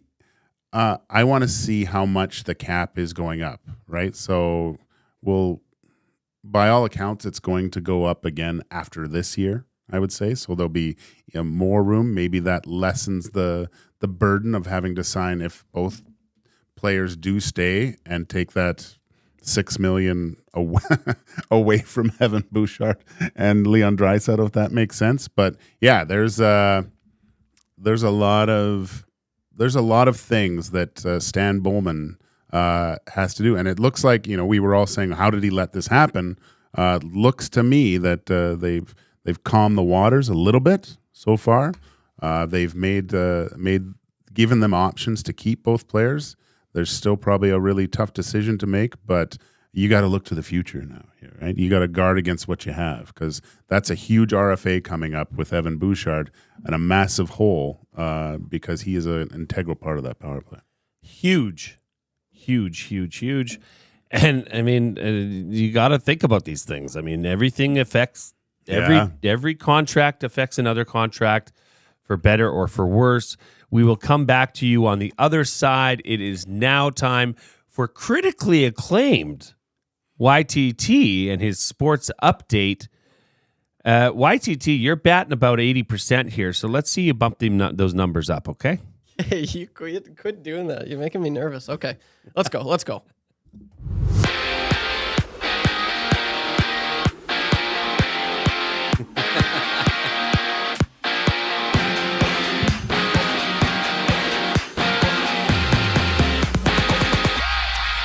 The Edmonton Oilers were busy yesterday as they traded for forward of the Vancouver Canucks, Vasily Podkolzin, for just a 4th-round pick. And that's not the only move they pulled off, as Cody Ceci and the 2025 3rd-round pick have been traded to the San Jose Sharks. In return, the Oilers have required defenseman Ty Emberson. Last night, Nathan Rourke made his season debut in a 2011 loss to the Winnipeg Blue Bombers. Following last night's loss, Rourke stated, "I want to publicly apologize. That was not my best football right there. I didn't make enough plays." Rourke completed only 8 of 25 passes, good enough for 126 yards and 2 interceptions in the Lions' 4th straight loss. Elsewhere in the CFL, Larry Thompson's Edmonton Elks won their 3rd game in a row on Saturday against the Hamilton Ticats with a score of 47-22. This is the first time the Elks have won 3 straight games since 2018. And in the majors, the Toronto Blue Jays won last night against the Chicago Cubs by the score of 1-0, but fell in that series 2-1. They'll now head home for 3 games to take on the Cincinnati Reds. Sports Update brought to you by Mitch Lewicki and the great staff at Park Mazda. Mitch does not lose contests. He wins them, or he quits them, because they're unfair.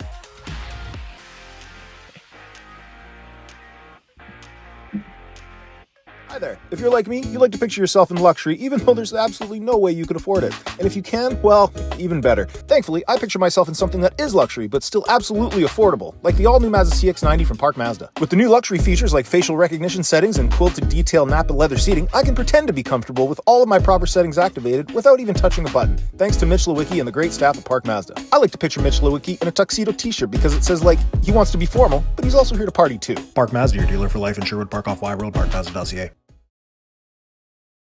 The Nielson Show featuring Lieutenant Eric.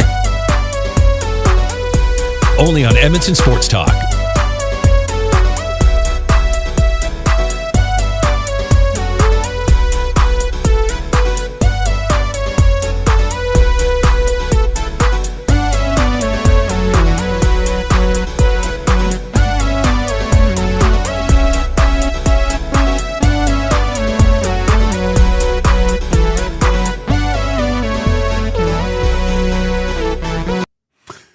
Whoa, that was quick. Welcome back to the show. I'm Joaquin Gage here with Jay Milne on the Nielson Show. It is a Monday, but an interesting Monday as things went down in oil country a little bit. I just before we get going here, Jay, I just was looking through Puckpedia and just a little bit of extra information here. With their new acquisition, Emberson, if he plays 50 games this season, he will be an RFA with arbitration rights. If he plays less than 50 games, he will be a Group 6 unrestricted free agent. And just to basically recap, Edmonton can match both offer sheets. If they match both and Kane returns with everyone healthy, can only be compliant with another trade. This is if match Broberg, but not Holloway, can be cap compliant when Kane returns without needing another trade. So still lots of things to do, to accomplish, but I think they're leaning more to locking up Broberg. It still seems to me the Holloway thing is it's a little shaky. It's a little bit on the thin ice, so to speak, on the ODR. But, Absolutely. And just to add on that, Gager, Ty Emberson, Gager had mentioned earlier on the show that the Oilers, Gager, you'd like to see one more shutdown kind of defenseman, and that's kind of the guy that he is. He was named AHL's East Best Defensive Defenseman amongst his peers. So there's that. And that Wow. was 2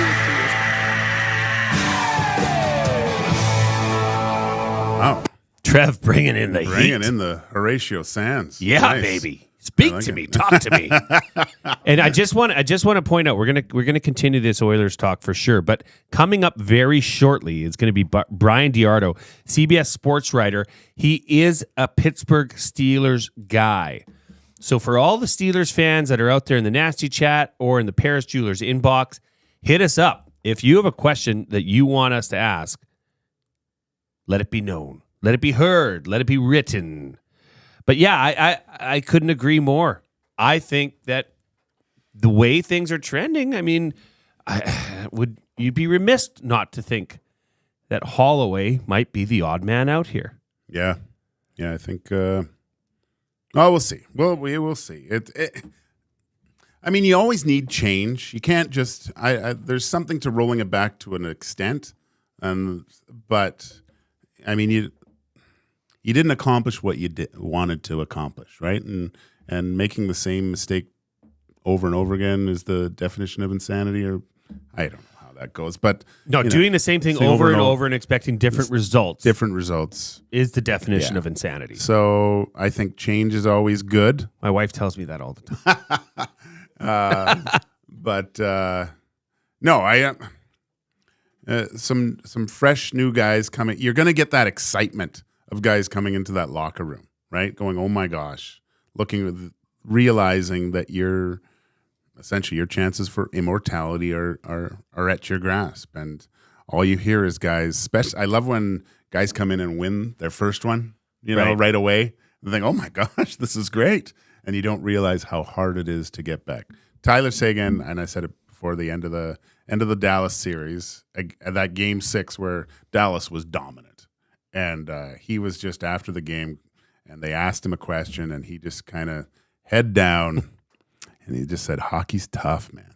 It's tough." And here's a Stanley Cup champion, been a great NHL player for a long time, but realizing how difficult it is to get back there and do it again. So, but the Oilers have, I think, a little bit of a grr on, just a little bit of a hunger, a little bit more of a talk to me. Yeah, just a splinter. Ooh.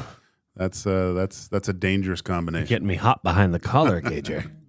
I like hearing that. And you know what else? I'd be remiss if we didn't bring this up, because Maddie and I were on the Elks post-game show on Saturday night. YouTube Trev was in fine form, and I said hello. Yeah, phone book Trev, they call him. That's what the kids call him. But we did surpass the 9.7 thousand subscriber point. And I'm just seeing that there's almost 400 people watching right now. If a quarter of you subscribed, our numbers would be going up. Changing 100. There it is. Yeah! I was waiting for it. You were a little late on there. Let's at least get to 200. Oh, dude, we're there. We're in striking distance right now. We are going for 300, and I want to see this fluctuate to 9.71 before we're done. Yeah. Subscribers, Trev, tell the people, put the camera on you, man. You're too good looking not to. I know. I don't know. I need to get a haircut here. I've been growing out my hair a little bit, but for subscribers, we're seeing it just on the back end of our analytics and whatnot. A lot of you are, returning viewers, and for whatever reason, you're not subscribing. So it's kind of interesting how that works.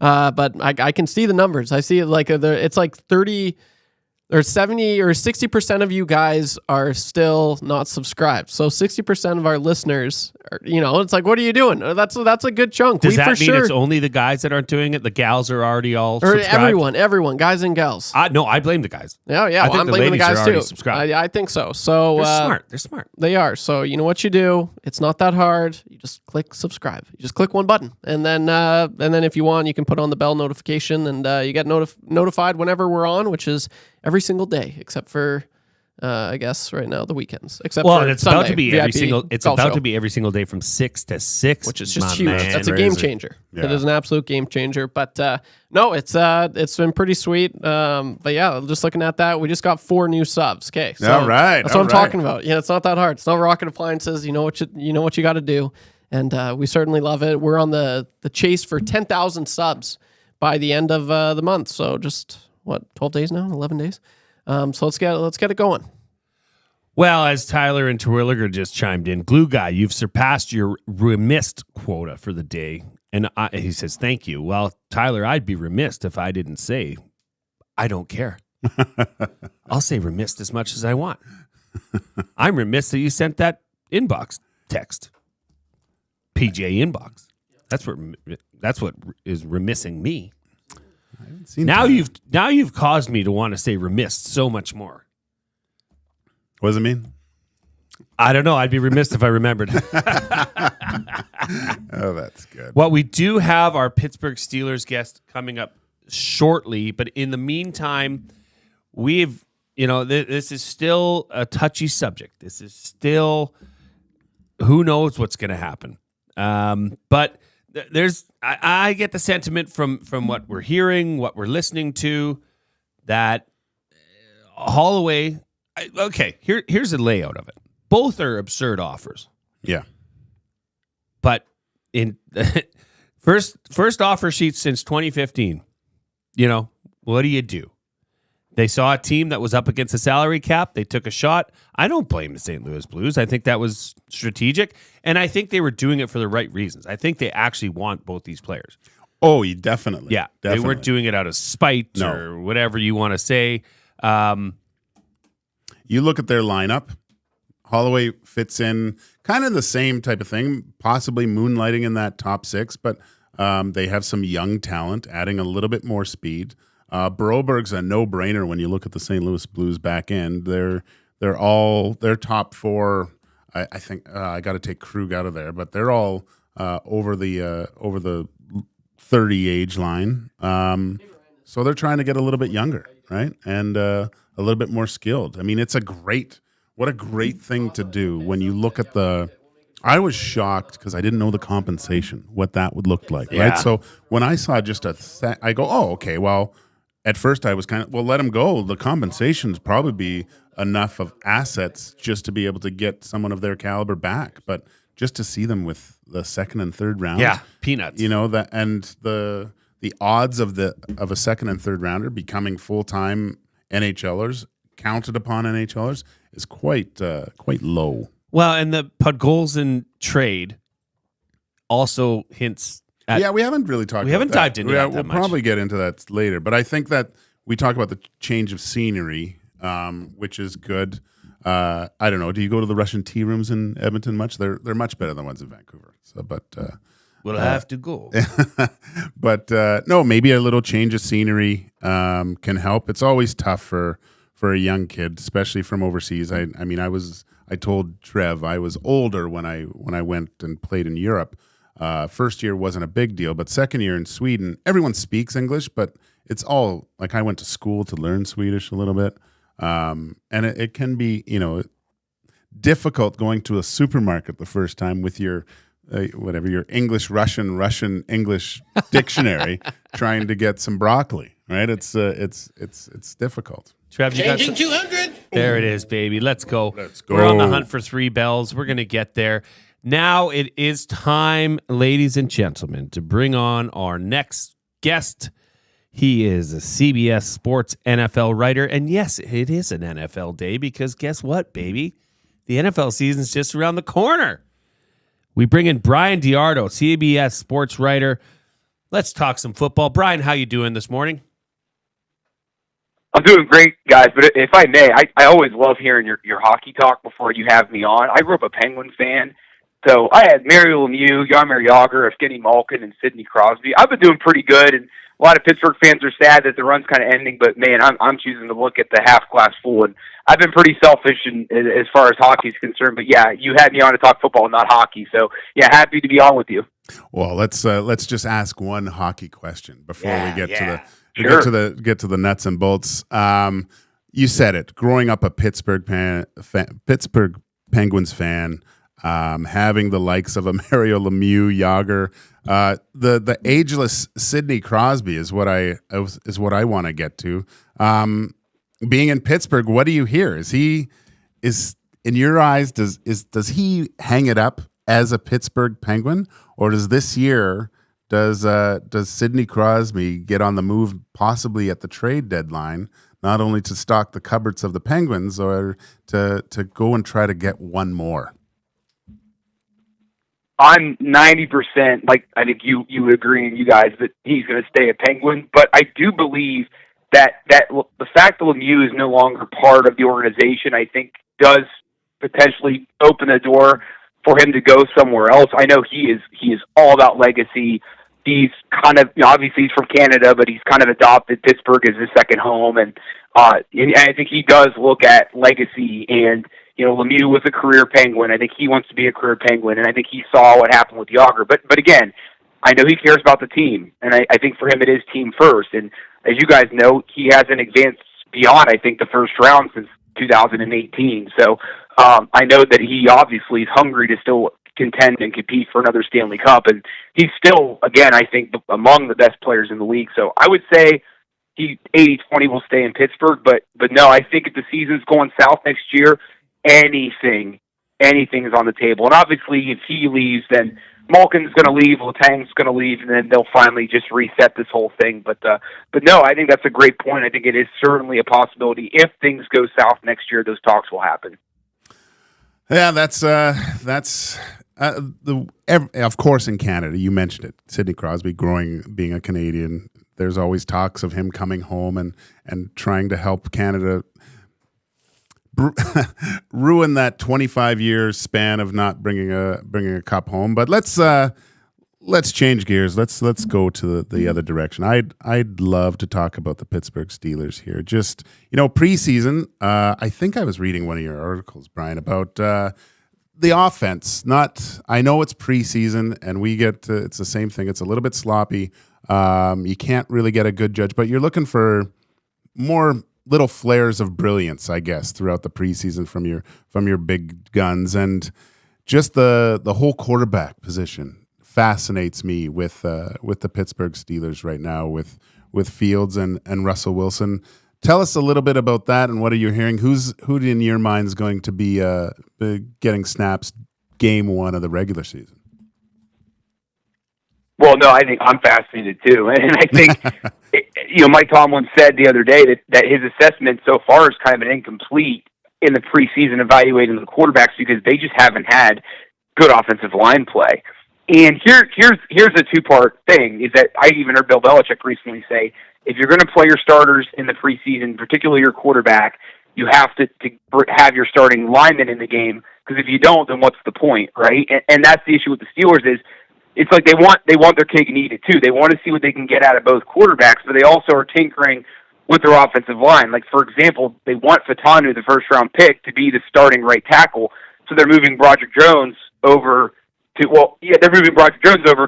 left tackle position. Well, or it's the other way around. I'm sorry. They want Fatanu at left. They want Broderick Jones at right. And the issue is, Broderick is not a right tackle, right? And so he's struggling mightily, and he struggled to protect Russell Wilson the other night. So I think that's the problem, is they're having so many issues protecting the quarterbacks, and they're having more injuries on the offensive line. So I think it's going to be a good unit, but it's a young unit. There's 3 rookies that might potentially start on that line, and they're currently dealing with injuries. So now, all that being said, I think that's why Justin Fields should be their starting quarterback, because he is more elusive. He can get out of traffic and make big plays, and that's kind of what you've seen in the preseason. That's what you've seen in training camp, where he can create and extend plays where Russell Wilson just honestly can't. And the thing that surprised me watching Russell in his debut the other night, he hesitated a lot more than I thought he would, because when in training camp, and again, he's been injured, and I think that's been the biggest thing. I think that's opened up this door for this whole conversation with Fields. But the biggest takeaway from Wilson in camp has been he's been pretty decisive when it comes to making quick decisions. Well, that hasn't been the case now, and it wasn't the case in Denver, and that's the biggest reason why Sean Payton pulled the plug on him in Denver, was he took too many sacks. That's a cardinal sin for Sean Payton, and I think Russell Wilson is still get a chance to start. I think Mike Tomlin kind of had a handshake agreement that, barring something crazy, you're going to be the Week 1 starter. So they're going to give Justin, Russell Wilson, I think, the reins, but it's a very, very, very, very, very short leash. And I think he's just a sitting duck out there. And I think if the situation was perfect for him and he had a veteran offensive line, all that good stuff, I think he would have a better opportunity to succeed in Pittsburgh. But that's not the case. And I think for those reasons, it's just a matter of time before Justin Fields takes over as the starter. Bryan DeArdo with us with CBS Sports NFL. Bryan, also last year was the first time that hearing rumblings of Mike Tomlin's position as head coach might be in jeopardy. I mean, when you think of the Steelers and you look at the history of their coaches, it seems like it's one of the most secure jobs in the NFL. You mentioned short leash with Russell Wilson. What is the leash with Mike Tomlin if the Steelers don't get off to a good start, or they're maybe they're from the outside looking in on a playoff situation? Could his job actually be in jeopardy by maybe throughout the regular season, but by the end, would they be looking for a coaching change? This is the third question we've been asked, one in hockey included. This is the one I'm most confident in so far. I think so. They gave him a 3-year extension, and I think if you read what Art Rooney II said when he gave him, the team president, when he gave him the extension, said, "We're confident that Mike can get us back into contending for Super Bowls, making deep playoff runs." And as you alluded to, they haven't won a playoff game since 2016, which is an eternity in Pittsburgh, right? And so I think they gave him that extension with the confidence of, with kind of the understanding of, you're going to contend for Super Bowls over the next 3 years of this extension, right? Like, we're going to start making deep playoff runs again. Ideally, they're going to add to their Super Bowl collection, which they haven't been able to do since 2008. But I think if Tomlin wants another extension, they're going to have to win some playoff games, right? I mean, I'll say this, and again, as you guys all know, the Steelers haven't fired a head coach since 1968, right? Like, Chuck Noll, 23 years, Bill Cowher, 15 years, Mike Tomlin's in his just 18th amazing. season. So I think it's unbelievable. And I think the way I see it playing out is, if things go south, relatively speaking, like if they continue to do what they're doing, 9-8, first round exits, whatever, it'll probably be done after this extension, right? I think they would just agree to just not renew the contract, which essentially isn't firing. It's just saying, okay, well, the contract's over and that's that. The only way I think it would end before that is if they really belly up and they go like 5-12 and something like that. But even then, I think he'd survive one of those. I think it would take probably consecutive, just horrific seasons for anything to really happen. But yeah, I mean, the gauntlet's kind of been thrown down, and that's why they were so aggressive this offseason with Arthur Smith coming in, firing Matt Canada, resetting the quarterback room, which they had never done before. Not giving Najee Harris his 5th-year extension, not giving Cam Hayward an extension, even though he's been a lifelong Steeler and everything. But no, I mean, But again, I will say this quickly. Honestly, I thought the Steelers would win 9 or 10 games. I'm still saying they won't. I'm not going to say they won't, but they haven't looked good this preseason, and that offensive line isn't looking great. So if he is going to have a bad season, this might be the year it finally happens. 9 to 10 wins for the Pittsburgh Steelers? Did I hear that correctly? I mean, they do it every year under Tomlin, right? So it's like when you're betting on that batter. I mean, I'm drinking the Kool-Aid probably a little bit, but until he proves me wrong, I'm going to keep rolling with Mike Tomlin in these winning seasons, right? I don't disagree. I think you are drinking the black and gold Kool-Aid, but I don't blame you. I mean, how can you resist saying that under Mike Tomlin's tutelage? Now, I mean, we are looking at the AFC North that your Pittsburgh Steelers are playing in, and I mean, I don't know what to think. I mean, I guess it's Baltimore's division to lose, but you got Joe Burrow coming back in that Cincinnati offense that's just going to be on fire. It'd be interesting to see what Cleveland does. I mean, obviously at Pittsburgh, anything can happen. It just depends on how this shakes out at the quarterback position. How do you see the AFC North playing out, Brian? So that's it, yeah. So like you just said, it comes down to the quarterback. If Fields plays really well, because the Steelers are built like a power team. They're built like a front-running team. They can still, I think, force turnovers on defense. They still have two of the league's best defensive players in Fitzpatrick and Watt. They have a powerful running game, assuming Warren can stay healthy. So they're set up to not. If they don't beat themselves, they should be solid if that quarterback position is solid. So I like Cincinnati first, like you said.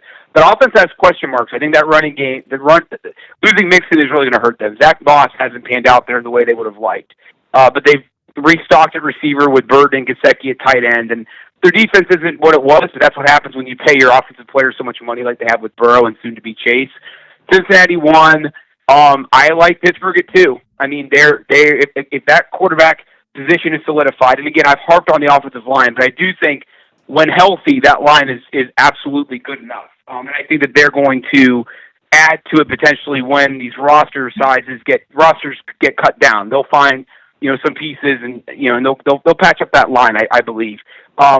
Cleveland, I don't have any faith in Deshaun Watson. I mean, he looked good near the end of last year in Cleveland. But Nick Chubb's coming off an injury. That defense is good, but not great. Their secondary is lights out. It's absolutely lights out. But I think Cleveland's going to be clinging on to potentially trying to get a wild card. I think Baltimore is going to go last, or Cleveland. I mean, but I'm going to go with Baltimore because can Lamar Jackson stay healthy for a long period of time? I mean, he did last year, but history proves that he has struggled to stay healthy. That receiving core still isn't very good. They've rebuilt the running back room, but is Derrick Henry still going to be Derrick Henry, right? There's a reason why Tennessee let him go. And that defense, to me, just kind of looks uninspiring. In the AFC North, here's the kicker. The AFC North knows how to play against Lamar Jackson. And they have the league's hardest schedule. Actually, Pittsburgh, Cleveland, and Baltimore have the 3 toughest schedules in the league. Cincinnati's middle of the pack, which is another reason why I like the Bengals in that division. But yeah, so we'll see how it all plays out. It's certainly going to be interesting. Brian, you had mentioned one of the biggest questions is protecting the quarterback for the Steelers. Nate Herbig getting diagnosed with a torn rotator cuff. Is that the biggest question of the Steelers this year moving forward? Is it just protecting one of these two guys, whether it's Russell Wilson or Justin Fields? Is the offensive line does that hinge on the Steelers' success? I think that's a great question. It certainly is a big one, but I don't think Herbig was going to start anyways. He had 2 bad snaps that led to fumbles in the first preseason game, so I think it was a matter of time before Zach Frazier ultimately replaced him, the rookie second-round pick. But I do think now depth now on the line has become a question mark with Herbig's injury. But I do think they are going to replenish it once these roster sizes get cut down. And that's kind of the crazy part, right? Like, there's 90 guys on the rosters right now, or 80, whatever it is, and there's going to be a lot of solid, good players that are going to be sitting there when these roster sizes get cut down. So I think, again, it's more on the quarterback. I really think that. I think this line's going to be good enough when the season starts. Tamale's going to be back, and James Daniels. I mean, they have good consummate pros. They might not like what they have to do. Like I said, I think they wanted Fatanu and Dan Moore to be, Roger Jones to be the starting tackles. I don't think that's going to happen. I think that Dan Moore's still going to have to stay in the lineup, but he's solid. But I think it's the quarterback. I think if Justin Fields, 20 years ago, the Steelers were coming off a 6-10 season, and Ben Roethlisberger came in week 2, and they went 15-1, right? And so I'm not saying that's going to happen again, but I am saying they could go 6-10 if I see what I continue to see from the quarterback play. But my Kool-Aid drinking might be prophetic if Fields pulls a Big Ben and they pull these games out of their hats, which I think they're capable of. But I think the other thing too, receiver, right? They haven't gotten Brandon Ayuk yet. That trade isn't dead, I don't think, but it's on life support because I think the Niners have their finger on the trigger. They're just waiting to get across the finish line. But that still is a question for them. They still have to figure out, is their receiving core, good enough? And so far, we've harped on the line a lot, but receivers obviously, play a part in sacks, incompletions, those things. They should have went out to Denver and tried to get Tim Patrick or Cortland Sutton. They don't need another number 1. They have George Pickens. They should have done a much better job getting that number 2, or come on to Deontay Johnson, not trade him back in the spring, keep him, and then maybe he could have been the final piece to getting Ayuk this past week. Well, Brian, it's certainly going to be an action-packed year in the AFC North. I think you're drinking a bit of the Kool-Aid. I'm just going to say it. But I hope you're right because I feel when the Pittsburgh Steelers are competing and they're competing for the division title, that football in general is better. So, Brian, I really thank you for coming on this morning. Where can people find you? Where can they watch you? Where can they follow you? Well, I do need to drink less Kool-Aid because it's not good for my sugar, and I am now deeply into middle age. So thank you for that. But yeah, you can follow me on CBS. Just go to CBSSports.com, and I'm also I'm also on Twitter, just at Bryan DeArdo. So nothing too creative. But yeah, it's always never a dull day in the NFL. And yeah, hopefully Sydney stays a Penguin. But if not, if he goes anywhere, I hope he goes up with you guys and helps you guys end that Stanley Cup drought. Don't even say that. That's Hot 2 take. gallons of Kool-Aid that you just poured all over Edmonton. So thank you for that. No doubt. Thanks, Brian. Take care. You too. Thanks. All right. We are going to have a packed third hour of this show. We've got Are we Milt. already there? Oh, my God. I know. We've got Milt Stegall from CFL coming up. We've got to get to confessions from Spectrum Rental, trivia with Mr. Mike's. Gager's got some hot questions. 3 questions too many, presented by Park Mazda. But before that, we got to get to our award-winning sports report delivered by YouTube Trev, who is just on fire. He is on fire. And Tyler in Terwilliger, I agree with you. I don't. Ravens last place in the division? I don't know about that one. I don't know. Maybe he's way more in tune than any of us, but Ravens last? Matt Iwanek, I hope I hope you were listening to that, my man, because Bryan DeArdo just said that the Ravens are going to finish last in the AFC North. Boom! Suck on that, Iwanek. Here's your sports update.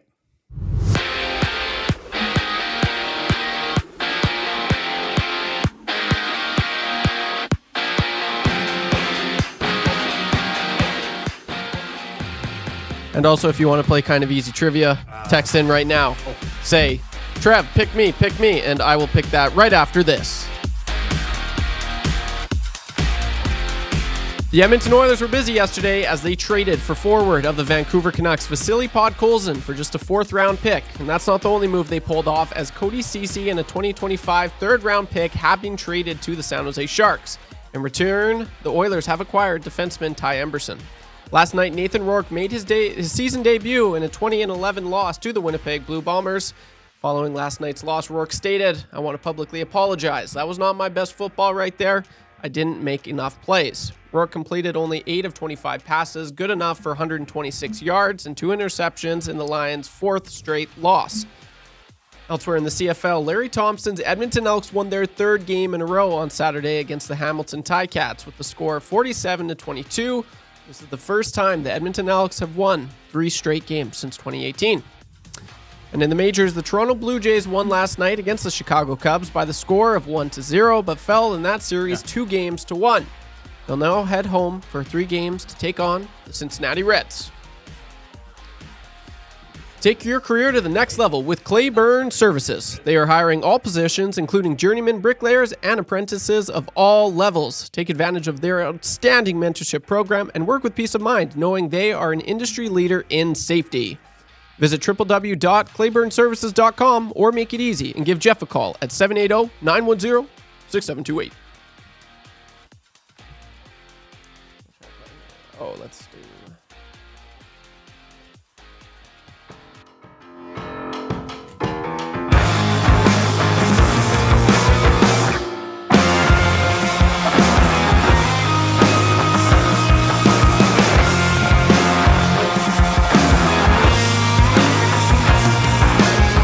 Step closer to the hollow, the devil may care. If I showed you around my heart, would you mind if I shared to show you what's wrong with me?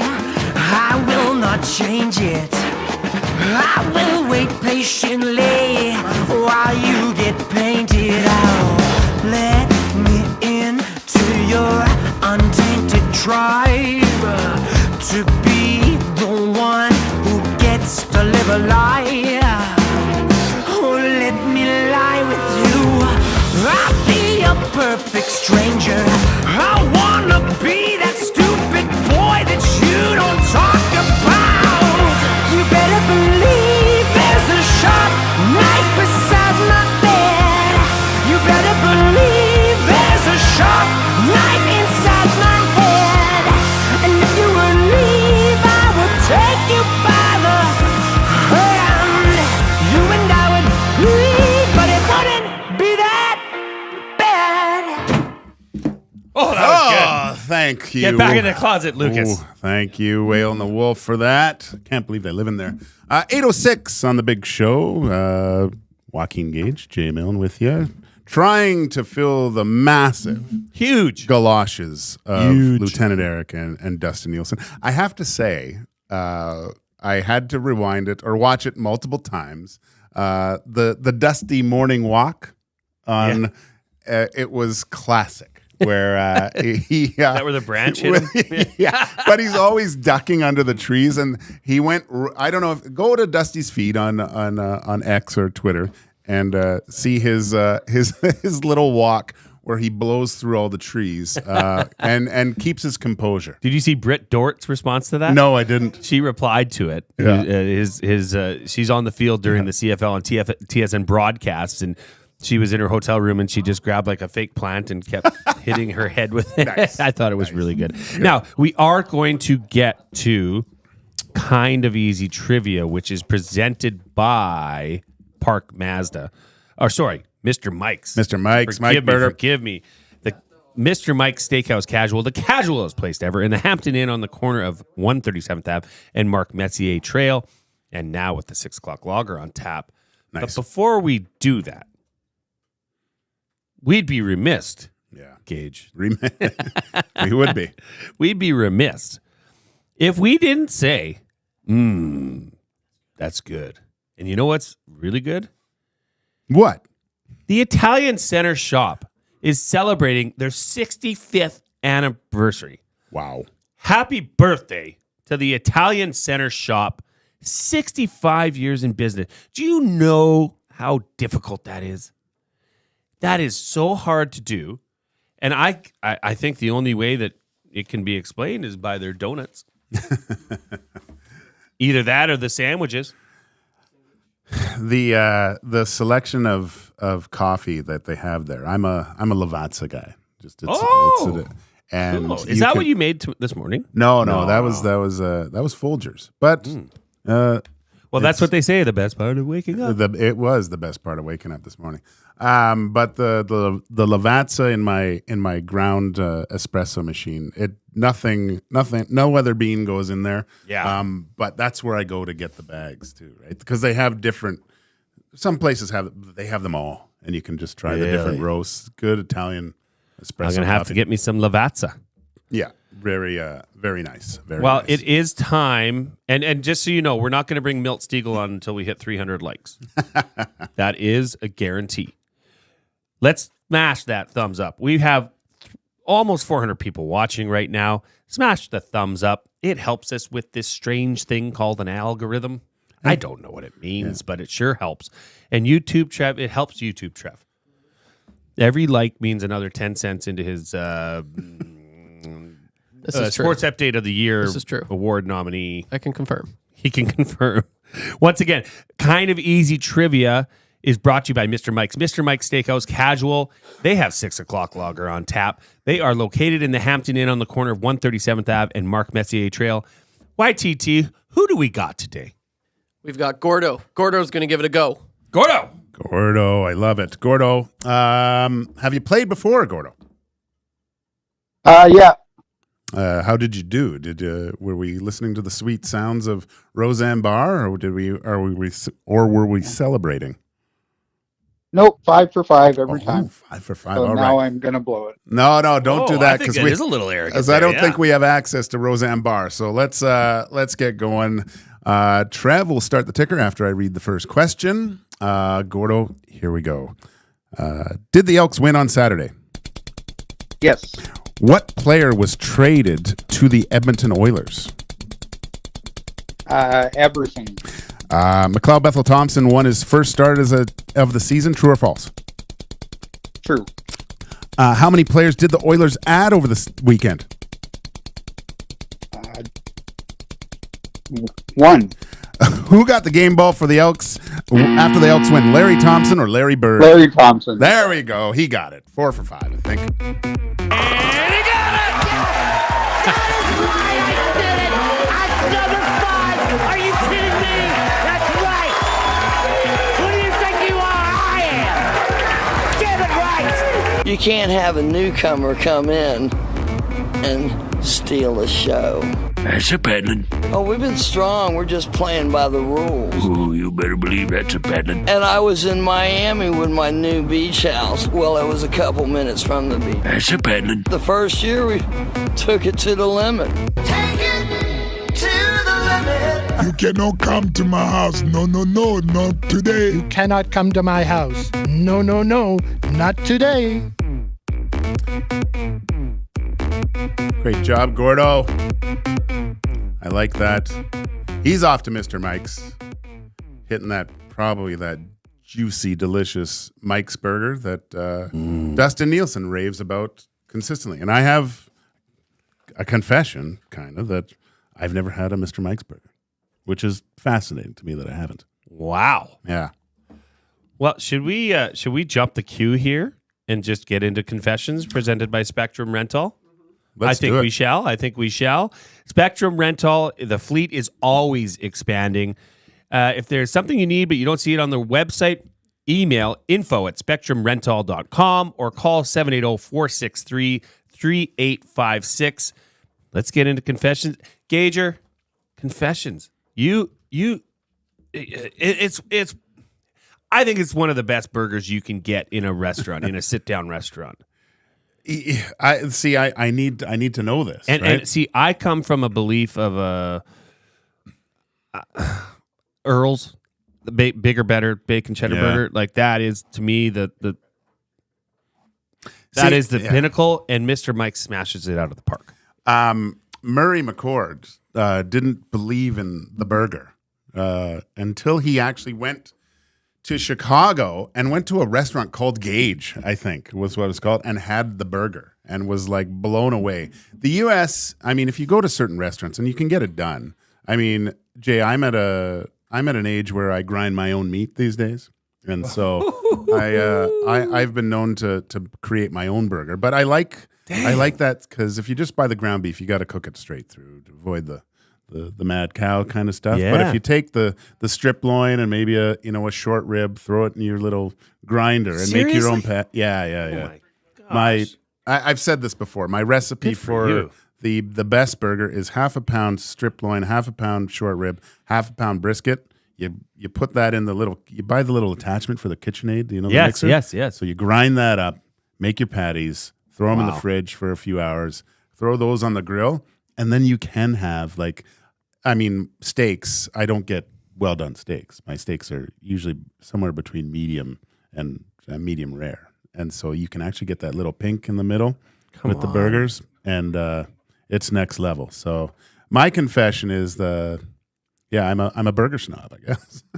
Well, I don't blame you. And it just reminded me, I have to turn on my smoker. Oh, I'm throwing on a brisket. Are you? Yeah, my wife's going to throw it on right now. We have a very dear friend coming over tonight for supper, and we are doing brisket. Wow. Yeah. So I have it. I've had it seasoning all night. Okay. It's been in the fridge. So she pulled it out of the fridge so it can get to room temp, and then she's going to throw that bad boy on. It's not a big brisket. Yeah, I was going to say it's normally little. like the 13, 15 pounders would have went overnight. Yeah. But this one here is only 9 pounds. Okay. So you can do it in a day. Still at the 225. Still low. My smoker cooks hot though. What type? What type of smoker? Yeah. Traeger Ironwood. Okay. Yeah. It's my baby. Yeah. I love it. I cleaned it last night after the draft. Nice. I'm just enamored with it. It's changed my life. I could get into discussions of smokers for hours.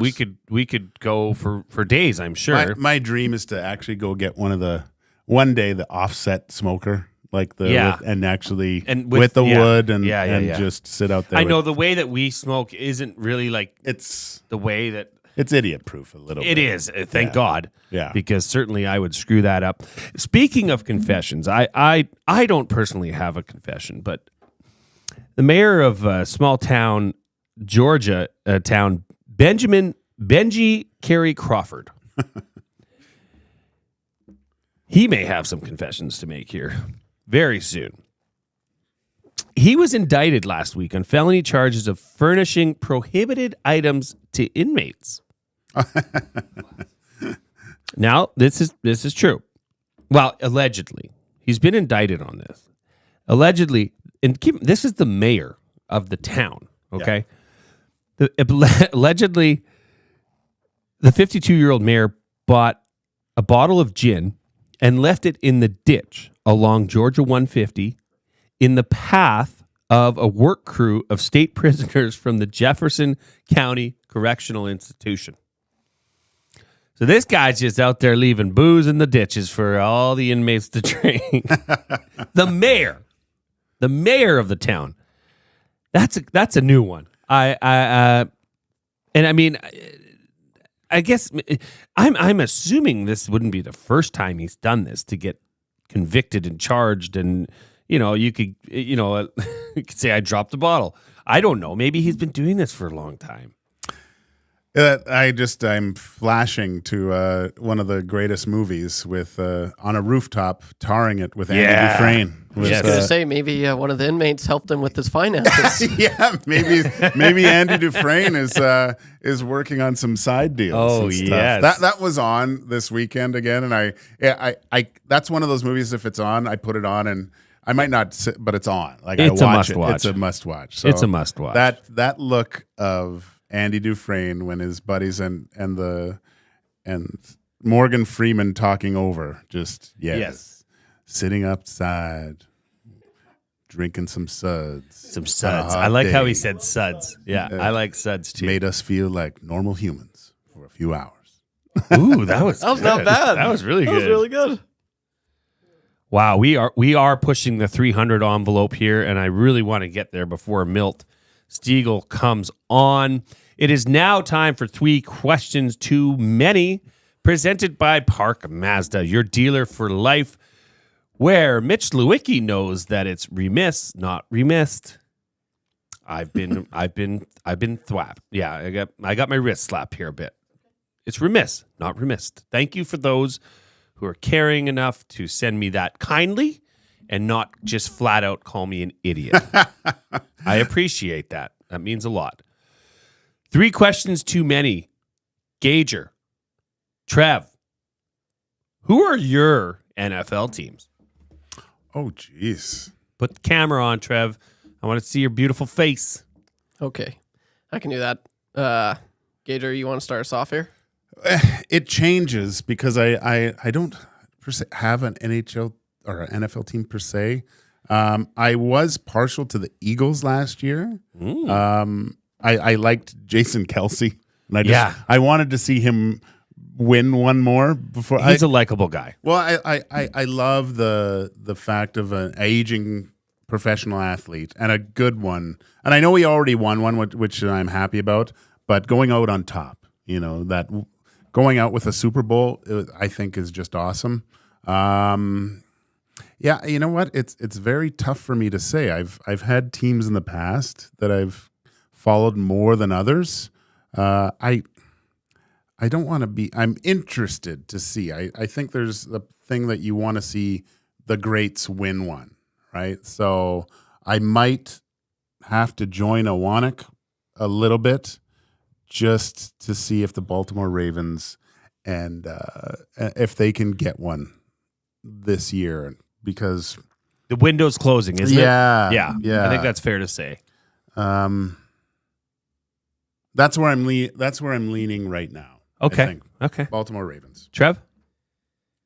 This is good. I actually like this because I'm up in the air, as some of the nasties know. NFL, CFL, it's fairly new to me. Obviously, you know the big names, but I never quite followed it growing up. But when I first moved to Edmonton, one of the first people I met was my old boss, I guess, at my old job, and he was just the biggest Lions fan, Detroit Lions fan. Ooh. And then I come here, and then my new boss is also a huge Lions fan, and so that part of me, I'm just like, oh man, it would be cool because like they're diehards, and I'd love to cheer for the same team with Dusty and my buddy Stu.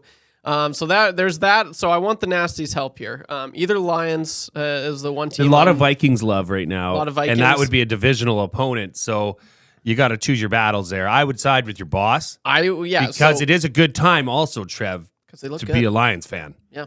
They might win that. Goff is... Goff. He's easy to cheer for a little bit, too. Amon-Ra St. Brown. They got David Montgomery running the ball very well. This is a team to be. This is a contender. They are a Super Bowl contender. There's no question. Yep. So my other team that I am up in the air. So Nasties, feel free to. What team should I pick here? I'm a big players guy. I love players, and I just remember my first smokes. Darts? No, like players, so I'm talking about, actually talking about my first memory of this said player, Joe Burrow, was him walking off the field at LSU when he won, and he has the stogie, and I'm just like, man, look at the swagger of this guy. Like I could cheer for this guy. Yeah. And then growing up, I didn't mind the Bengals. Like I love the tiger stripes that they had on the pads and all that. I'm like, that's sick.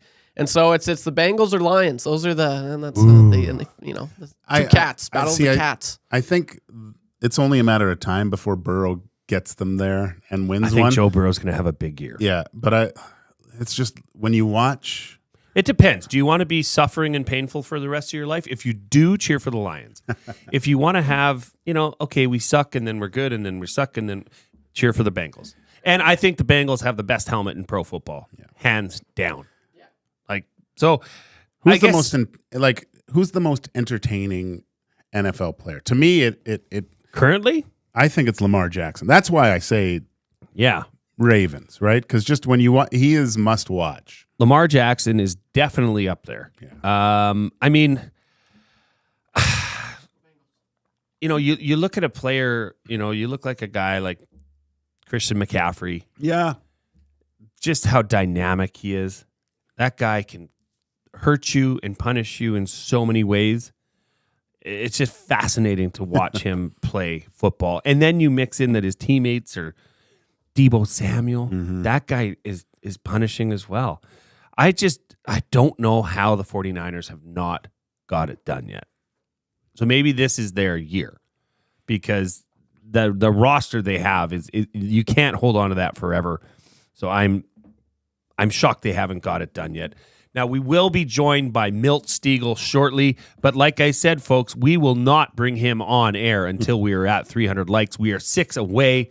Smash that likes button so we can bring and rescue Milt from sitting in the box. Let's bring him out. He's sitting right there. I can see him, but we will not until we get to 300.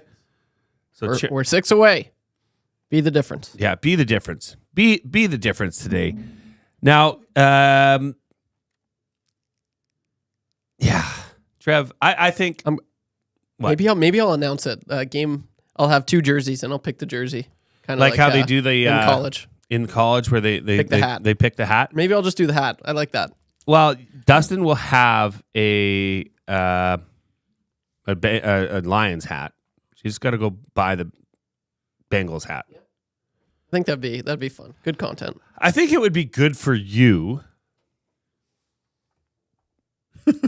Let me think about this. I think it would be good for you to not pick the Lions. Yeah, just go on my own. I think it'd be good for you to go on your own, do your own thing. Hey, 200. There it is. Wow. That was fast. That was fast. You know what? Good fingers. Good fingers on that one, Trev. I like it. That's not well, bad. thank goodness awesome. now we can bring on Milt Stegall. I mean, I was worried about that. Trev lets his fingers do the walking. Well, phone book Trev with that. I love it. Phone book Trev. I love it. Did that start from you liking the smell of phone books? I just like phone books. That was just it. I was just. Do you like reading them? Is that your evening read? No, it was just back home. I thought it was so fascinating to just look up my friends and see their parents' names on a book. I just couldn't comprehend. Like I'm like, this is like game changing. Like I want to be on a book one day, and it was always so cool. And then I moved a little bit growing up. So whenever I came into the new town, it was always just.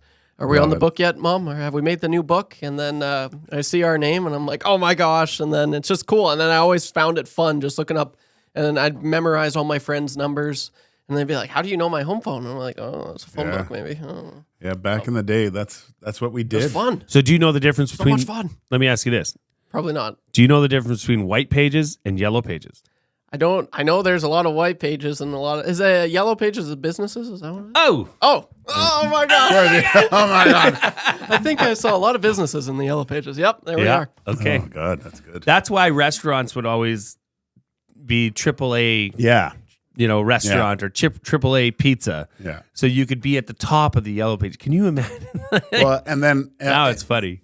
Any place that laundered money was always Triple Z. So because they didn't want any business. The more they laundered, the more Z's. Yeah. Quadruple Z. Oh my gosh. Okay, well, we are close to getting Milt Stegall on. If you have any questions for him, you can chime in the nasty chat. You can chime in the Paris Jewelers inbox, 780-218-9999. And we are getting this thing going. Everybody's saying steer clear of the Lions. That's the general consensus right now. But alas, here we are, Gager. We're into the last half hour of the show. And has your opinion changed per se on what you think the Oilers should do, shouldn't do with these offer sheets for Holloway and Broberg? Well, they wanted both players, right? Both guys were part of the future. Although I think they've put themselves in a position to make a decision on Holloway, or they weren't quite sure. We heard Stoff talk about how it was that I don't really agree with, that it was Ken Holland's job to get this done before the end. But I just think as this hour's gone on, I know we're looking at it and it seems like they're leaning more to making sure that Holloway is part of their organization. Is he expendable? But I do think they're going to keep both, just with how it's all lining up now. And that we know a little bit more, it seems like a no-brainer that Evander Kane is going to go on LTIR, right? So I think they're going to keep both. You do? Yeah, I do. I'm more thinking that the more I look at this, the more I feel that Holloway is officially expendable. Yeah. Whether that happens or not, I just can't help but think that the changes and the moves that they have made would lead to that. Yeah. That's a big man that just entered our office. It's a big dude. Okay, let's cut to it. Let's get to it. Let's get to our guy, our main man from TSN. Played 14 years in the CFL from 1995 to 2008. He is and was inducted into the CFL Hall of Fame in 2012. This is the man. This is the myth. This is the legend. Milt Stegall, how you doing this morning?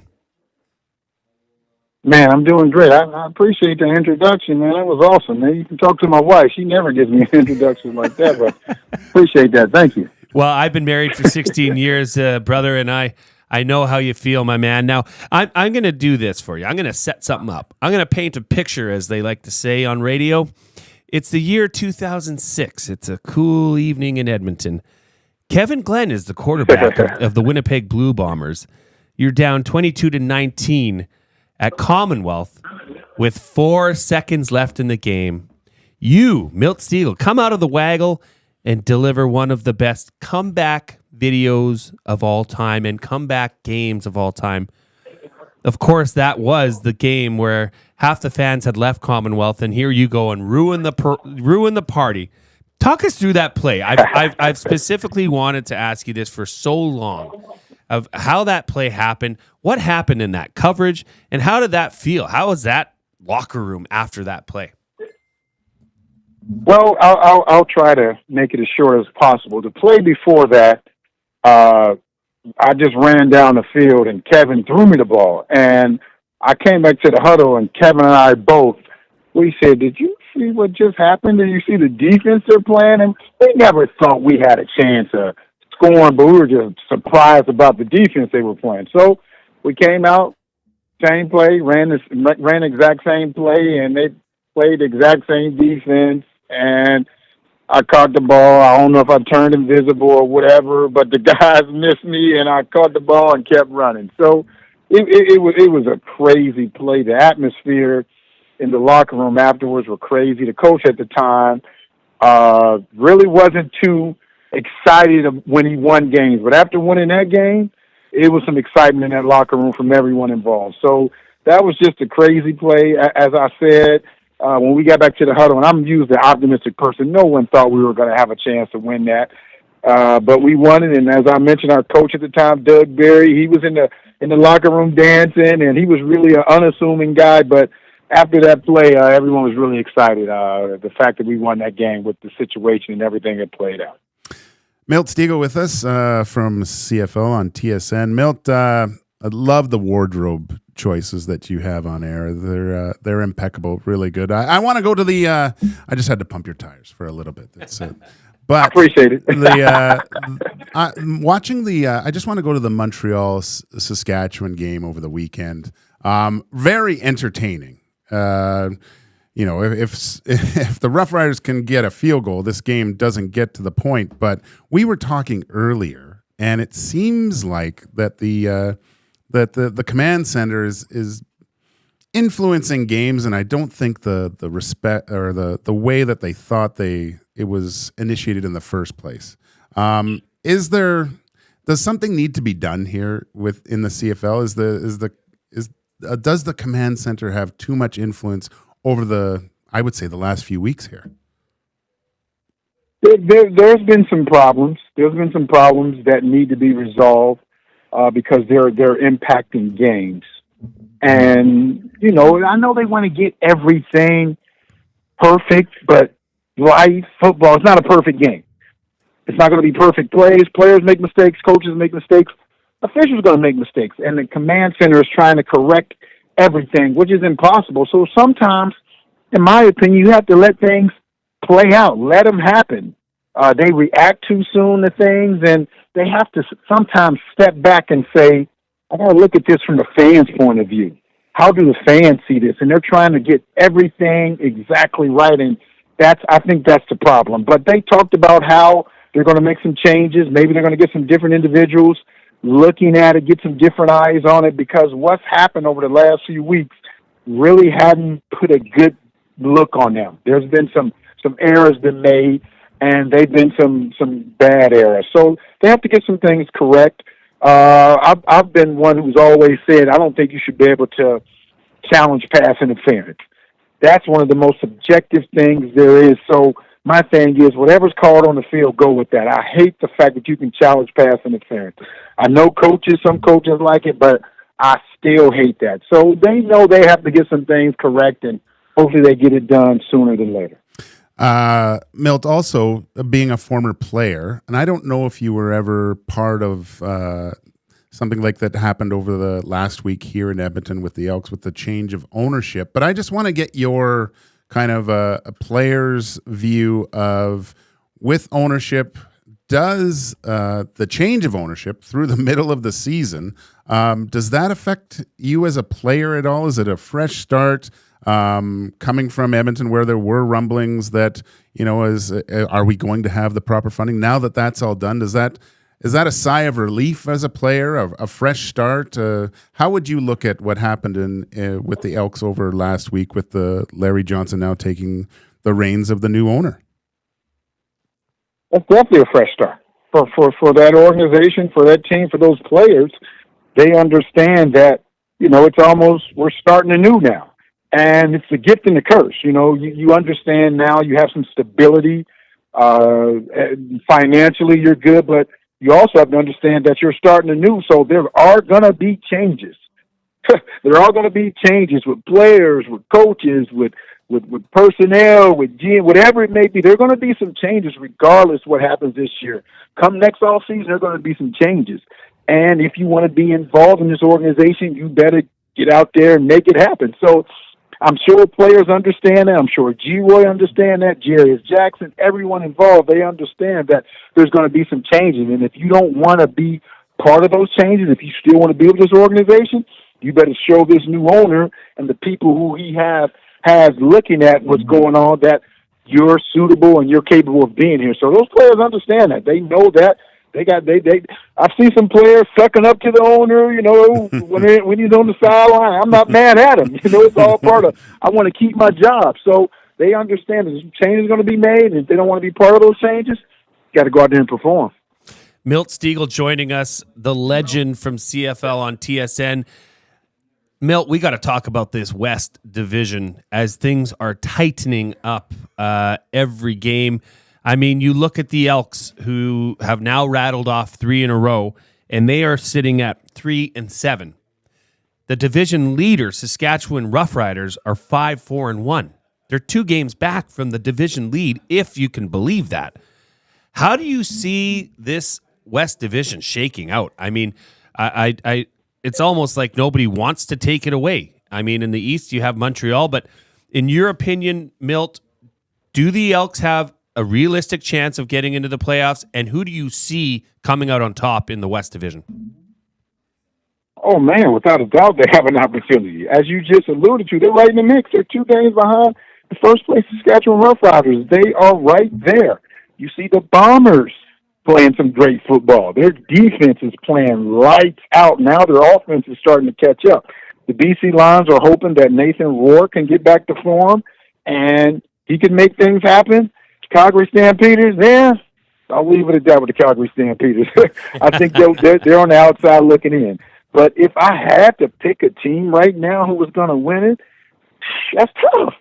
I think the Elks, the Elks, the Rough Riders, BCM, when they all have an opportunity. And it's all right there in front of. Early on, BC and Saskatchewan they were the front runners, but now they allowed the Elks and the Winnipeg Blue Bombers and the Calgary Stampeders are still in the mix, but I don't think they're going to be in the mix when it's all said and done. But they allowed those teams to reel them back in, so now everyone has a chance. And if you feel you have a chance, that's all you need. That confidence is the most important trait to being successful. And now the Elks have built up their confidence. The Winnipeg Blue Bombers gotten their swagger back. So it's anybody opportunity right now. It just all depends who wants to take advantage of it. Yeah, it's going to be tight. It's going to be an awesome finish. Milt, one last question for you before we let you go, and thank you for your time this morning. I want to know, you were inducted into the CFL Hall of Fame in 2012. Is that something that, as a professional athlete, you set your sights on when you started? I know you started in the NFL, then came up to the CFL and had an illustrious 14-year career. Is that something you had your mind on from the start? And just what does that mean to you and your family to have that recognition? Well-deserved, I must say. Well, for me, never. I've never had my sights on playing professional football. I didn't actually get an inkling for it until my junior year in college, when my receiver coach at the time had a buddy who was playing for the Bears, and he came to our practice and he said, "You can play professional football." Until then, I never had an inkling or never wanted to play. Then once I started playing, I never said I wanted to be a Hall of Famer. I just said I just want to get the best out of this I can. Let's be honest, make the most money, get the most benefits. That's what most players play for. So the Hall of Fame was never in the back of my mind. But once you realize that, and I realized it like 2004, 2005, I'm going to be in the Hall of Fame for the numbers I was putting up, and not trying to be arrogant, but I knew I was going to be in the Hall of Fame. And then once it happens, once you get that call, you say, wow, this is pretty special. Because not too many guys get this call. Not too many guys get this opportunity. In the CFL, I think it's like maybe 6 or 7 players each year. And that's crazy. I think that's like, 350 players in there total right now. So it's a pretty special feeling. It's not just me. It's me, my family, everyone else who sacrificed for me to go out there and do those things. So it's something that I don't say you should strive for, but once you get it, you realize how special it is. A lot of people win Grey Cups or Super Bowls or championships every year. Not too many people get inducted to the Hall of Fame. So it's definitely a special feeling and a special opportunity, and something I don't take for granted. Heck yeah, that's awesome. That was a great answer. Thank you, Milt, for coming on this morning. This has been Milt Stegall. He is the man on CFL on TSN. Thank you, Milt, for coming on, and good luck with the rest of the season, and good luck to your Bombers. I know at heart you're still a Bombers guy. It's more than that heart. It's his heart, it's his brain, it's his stomach, it's his toes, everything. It's good to see him playing well because I don't have to talk bad about him now on the air. So go Bombers. Thank you, Milt. Thanks, Milt. All right. Okay, you guys take care. Thanks. We are going to hit a sports update with YTT, critically acclaimed sports update now. And after that, we are going to get into the wrap presented by William H. Huff and what you learned today, Gage. Yeah, we'll try to take this thing home. We'll try. Here's your sports update.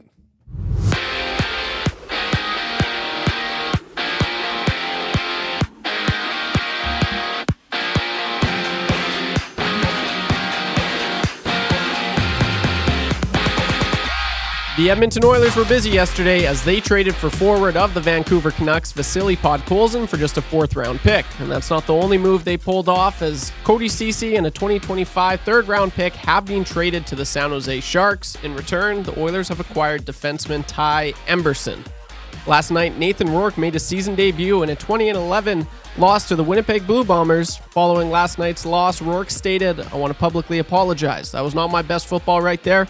I didn't make enough plays." Rourke completed only 8 of 25 passes, good enough for 126 yards and 2 interceptions in the Lions' 4th straight loss.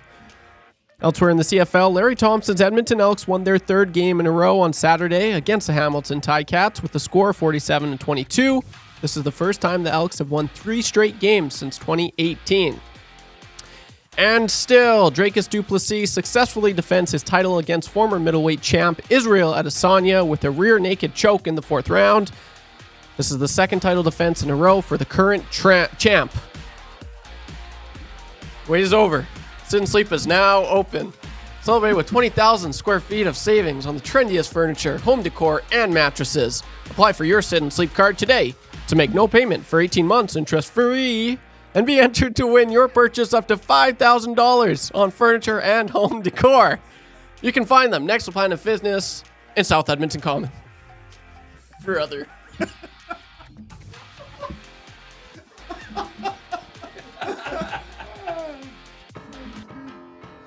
Solid.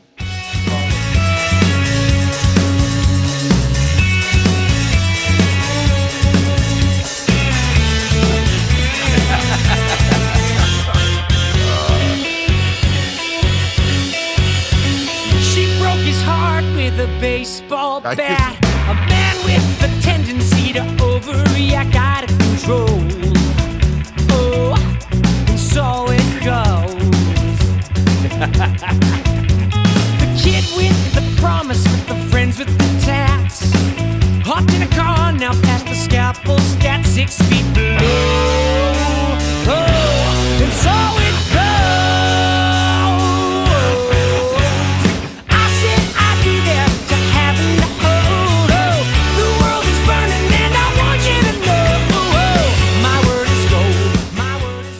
Welcome back to the show, the Big Nielson Show. I'm Joaquin Gage. Here's Jay Milne and Tramp Champ phone book Trev with that. That was awesome. That was awesome. Hey, you know what? If we can't bust each other's chops a little bit about it, it's happens to the best of us. It happens to the best, but that was one of the best. Trev, that's why you're the best. Yeah. It's you're just perfectly honest. Oh, that was funny. Hey, nobody's perfect, brother. Yeah, no one's perfect. I'm far from it, but that was funny. I like that. Yeah, he could be a tramp. But he's also a champ. But he's also a champ. Yeah, yep. That's fine. That's fine. 8:45. Yeah, we're gonna learn about what we learned on the show today. I think. Rams fan comes in on the Paris Jewelers inbox 780-218-9999. YTT and the Tramp. Yeah. We'll probably get one of those memes with you sucking on a noodle with your date. You know, like. That'd be good. Just perfect. I think you should tag that sports update as well. Yeah.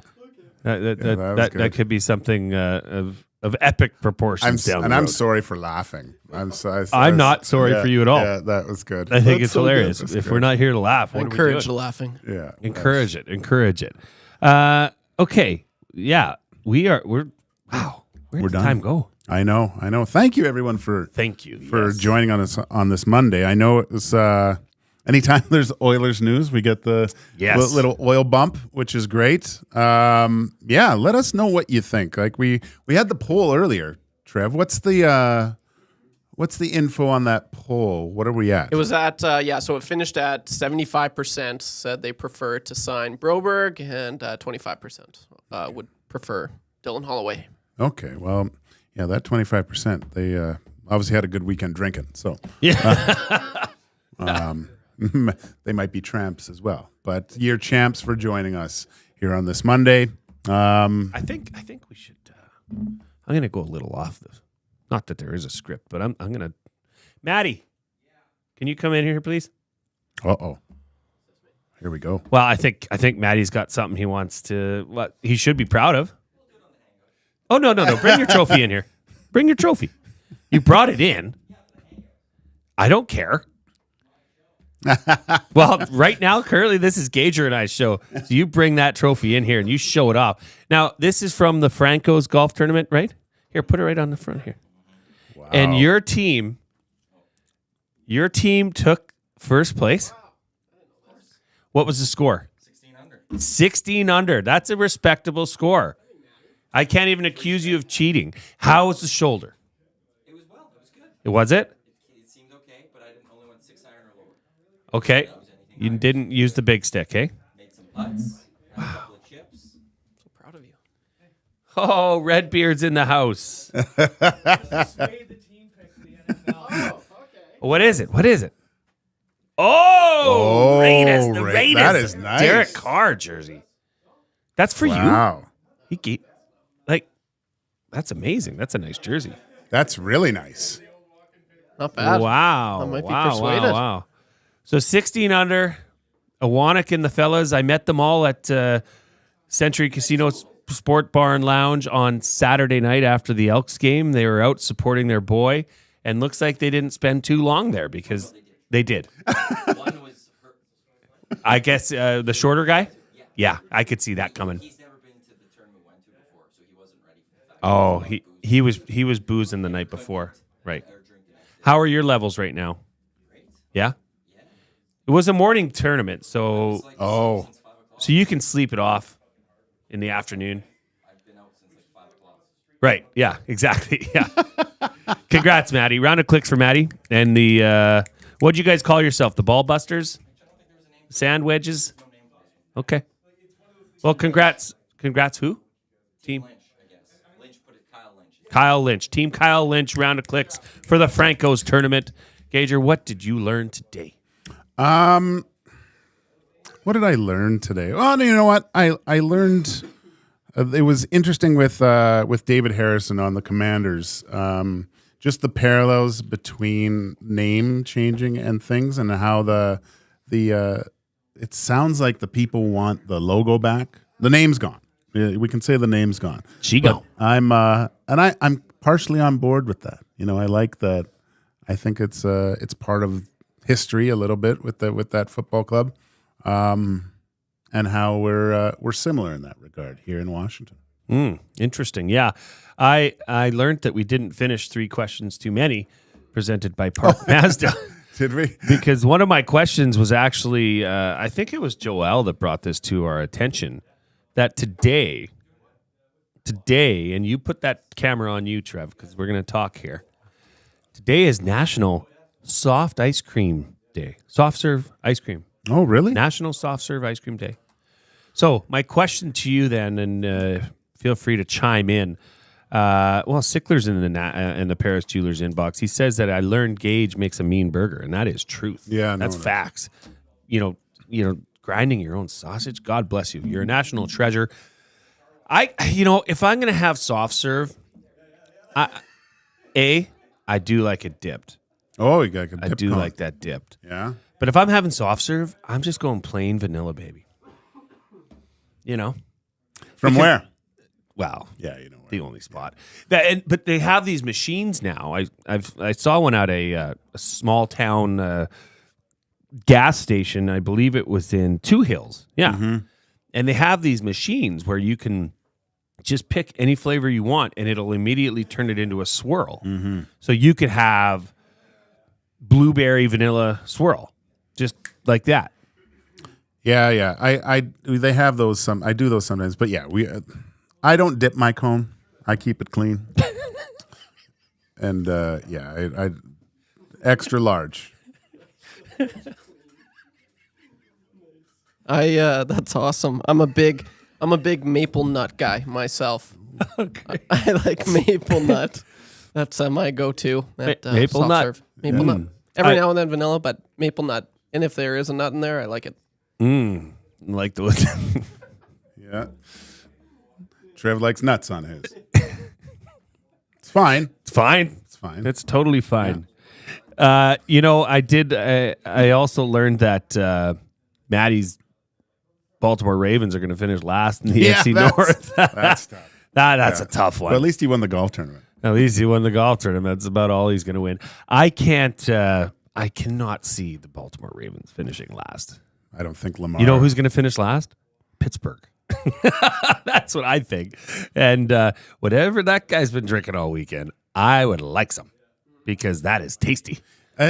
From what I hear, and I like or read or whatever, it's Tomlin's very polarizing, I think, too. So that if they don't make the playoffs, I can see them getting rid of Tomlin. I can see him retiring. Oh, that if they don't make the playoffs. You know how old he is? He's not old. He looks like he doesn't age. Well, he doesn't age. That's just a fact.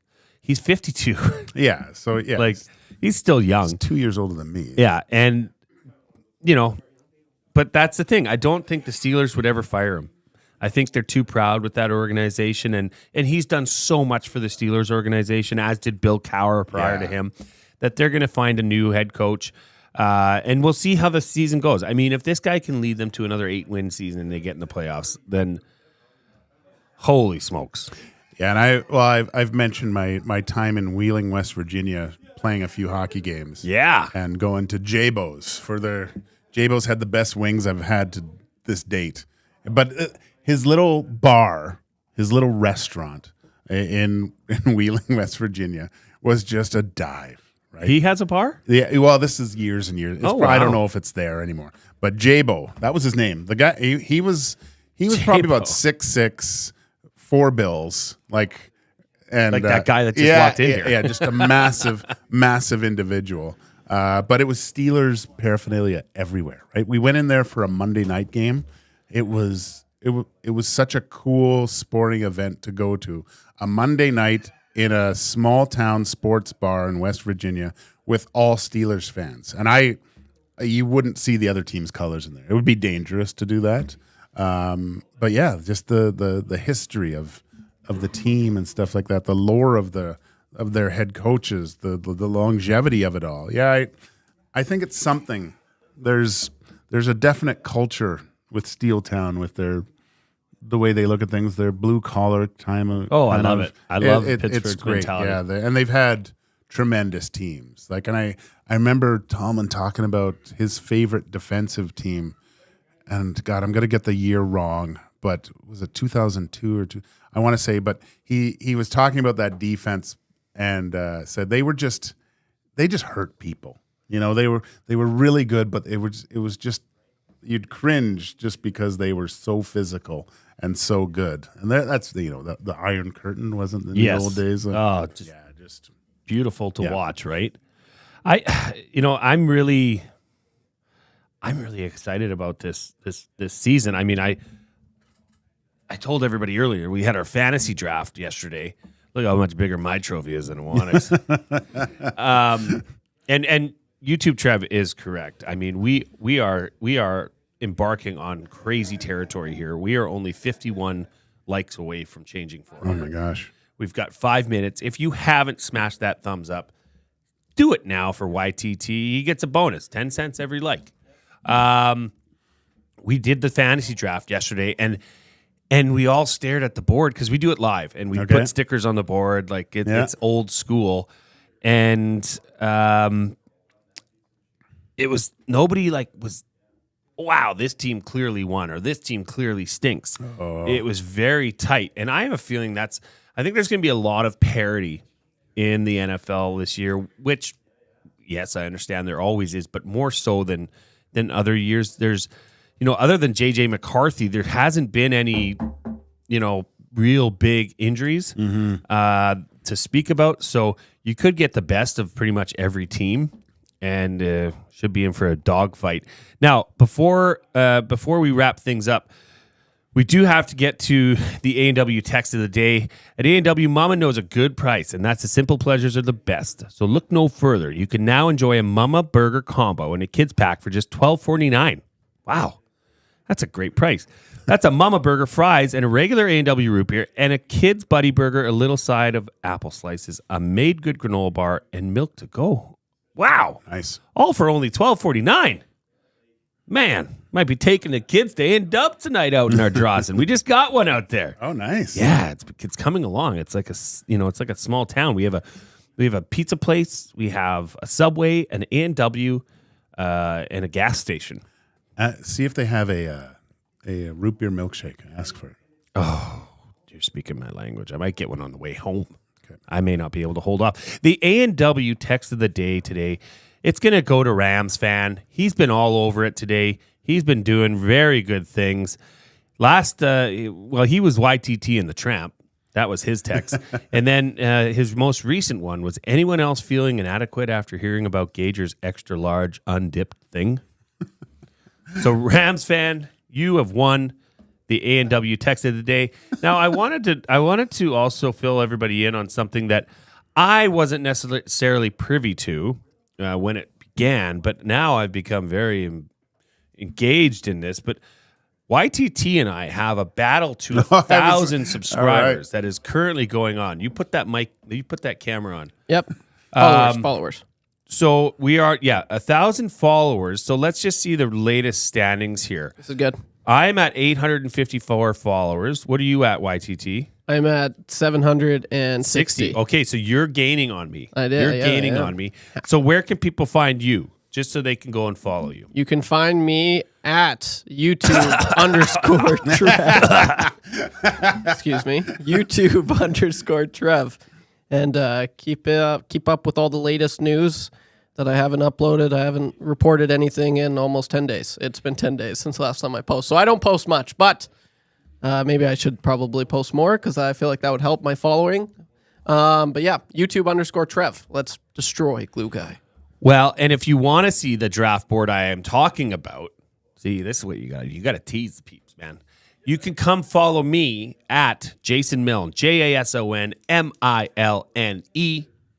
and go look at our draft board. I posted it yesterday. I want to know who you thought won our draft. And Joaquin Gage, where can people find you? At Joaquin Gage 31 on Twitter, Joaquin Gage Instagram, or our company website, www.k4financial.ca. Letter K, number 4. That's where you can. I will be posting more. Obviously, it's in these days of summer. There seems to be a lot actually going on. So, but there's always something going on. But I'm sure. Stick with EST today. Keep it locked. What is it? The autoplay. If you're watching YouTube, will take you straight over to the Hangout. If any sort of Edmonton Oilers news breaks, which it probably will I can see at some point today, so we can. It has to take a deeper dive into if both guys are staying, if one's going, if both are going, or what's happening. So who knows? And thank you everybody for joining us today. This has been a pleasure. You make things so easy on Mr. Gage and I. We really appreciate it. Yeah, no, this is greatest listeners. Again, it's big shoes to fill, and thank you for letting us be part of your morning so far. All right, that wraps everything up for today. Coming up on the Hangout, we got Will Fraser in studio. We got Redbeard in studio. We are ready to rock and roll in the Hangout. Can't wait. Thank you guys for listening. Oh, and Matt is hosting it, of course. What? Well, people know you're the host. And the champ. Not the tramp. Of the Sandbaggers, Matt Iwanek. Thank you for listening to the Nielson Show with Lieutenant Eric. Neither of them are here. For Joaquin Gage, YouTube Trev, and myself, thank you, and tune in tomorrow.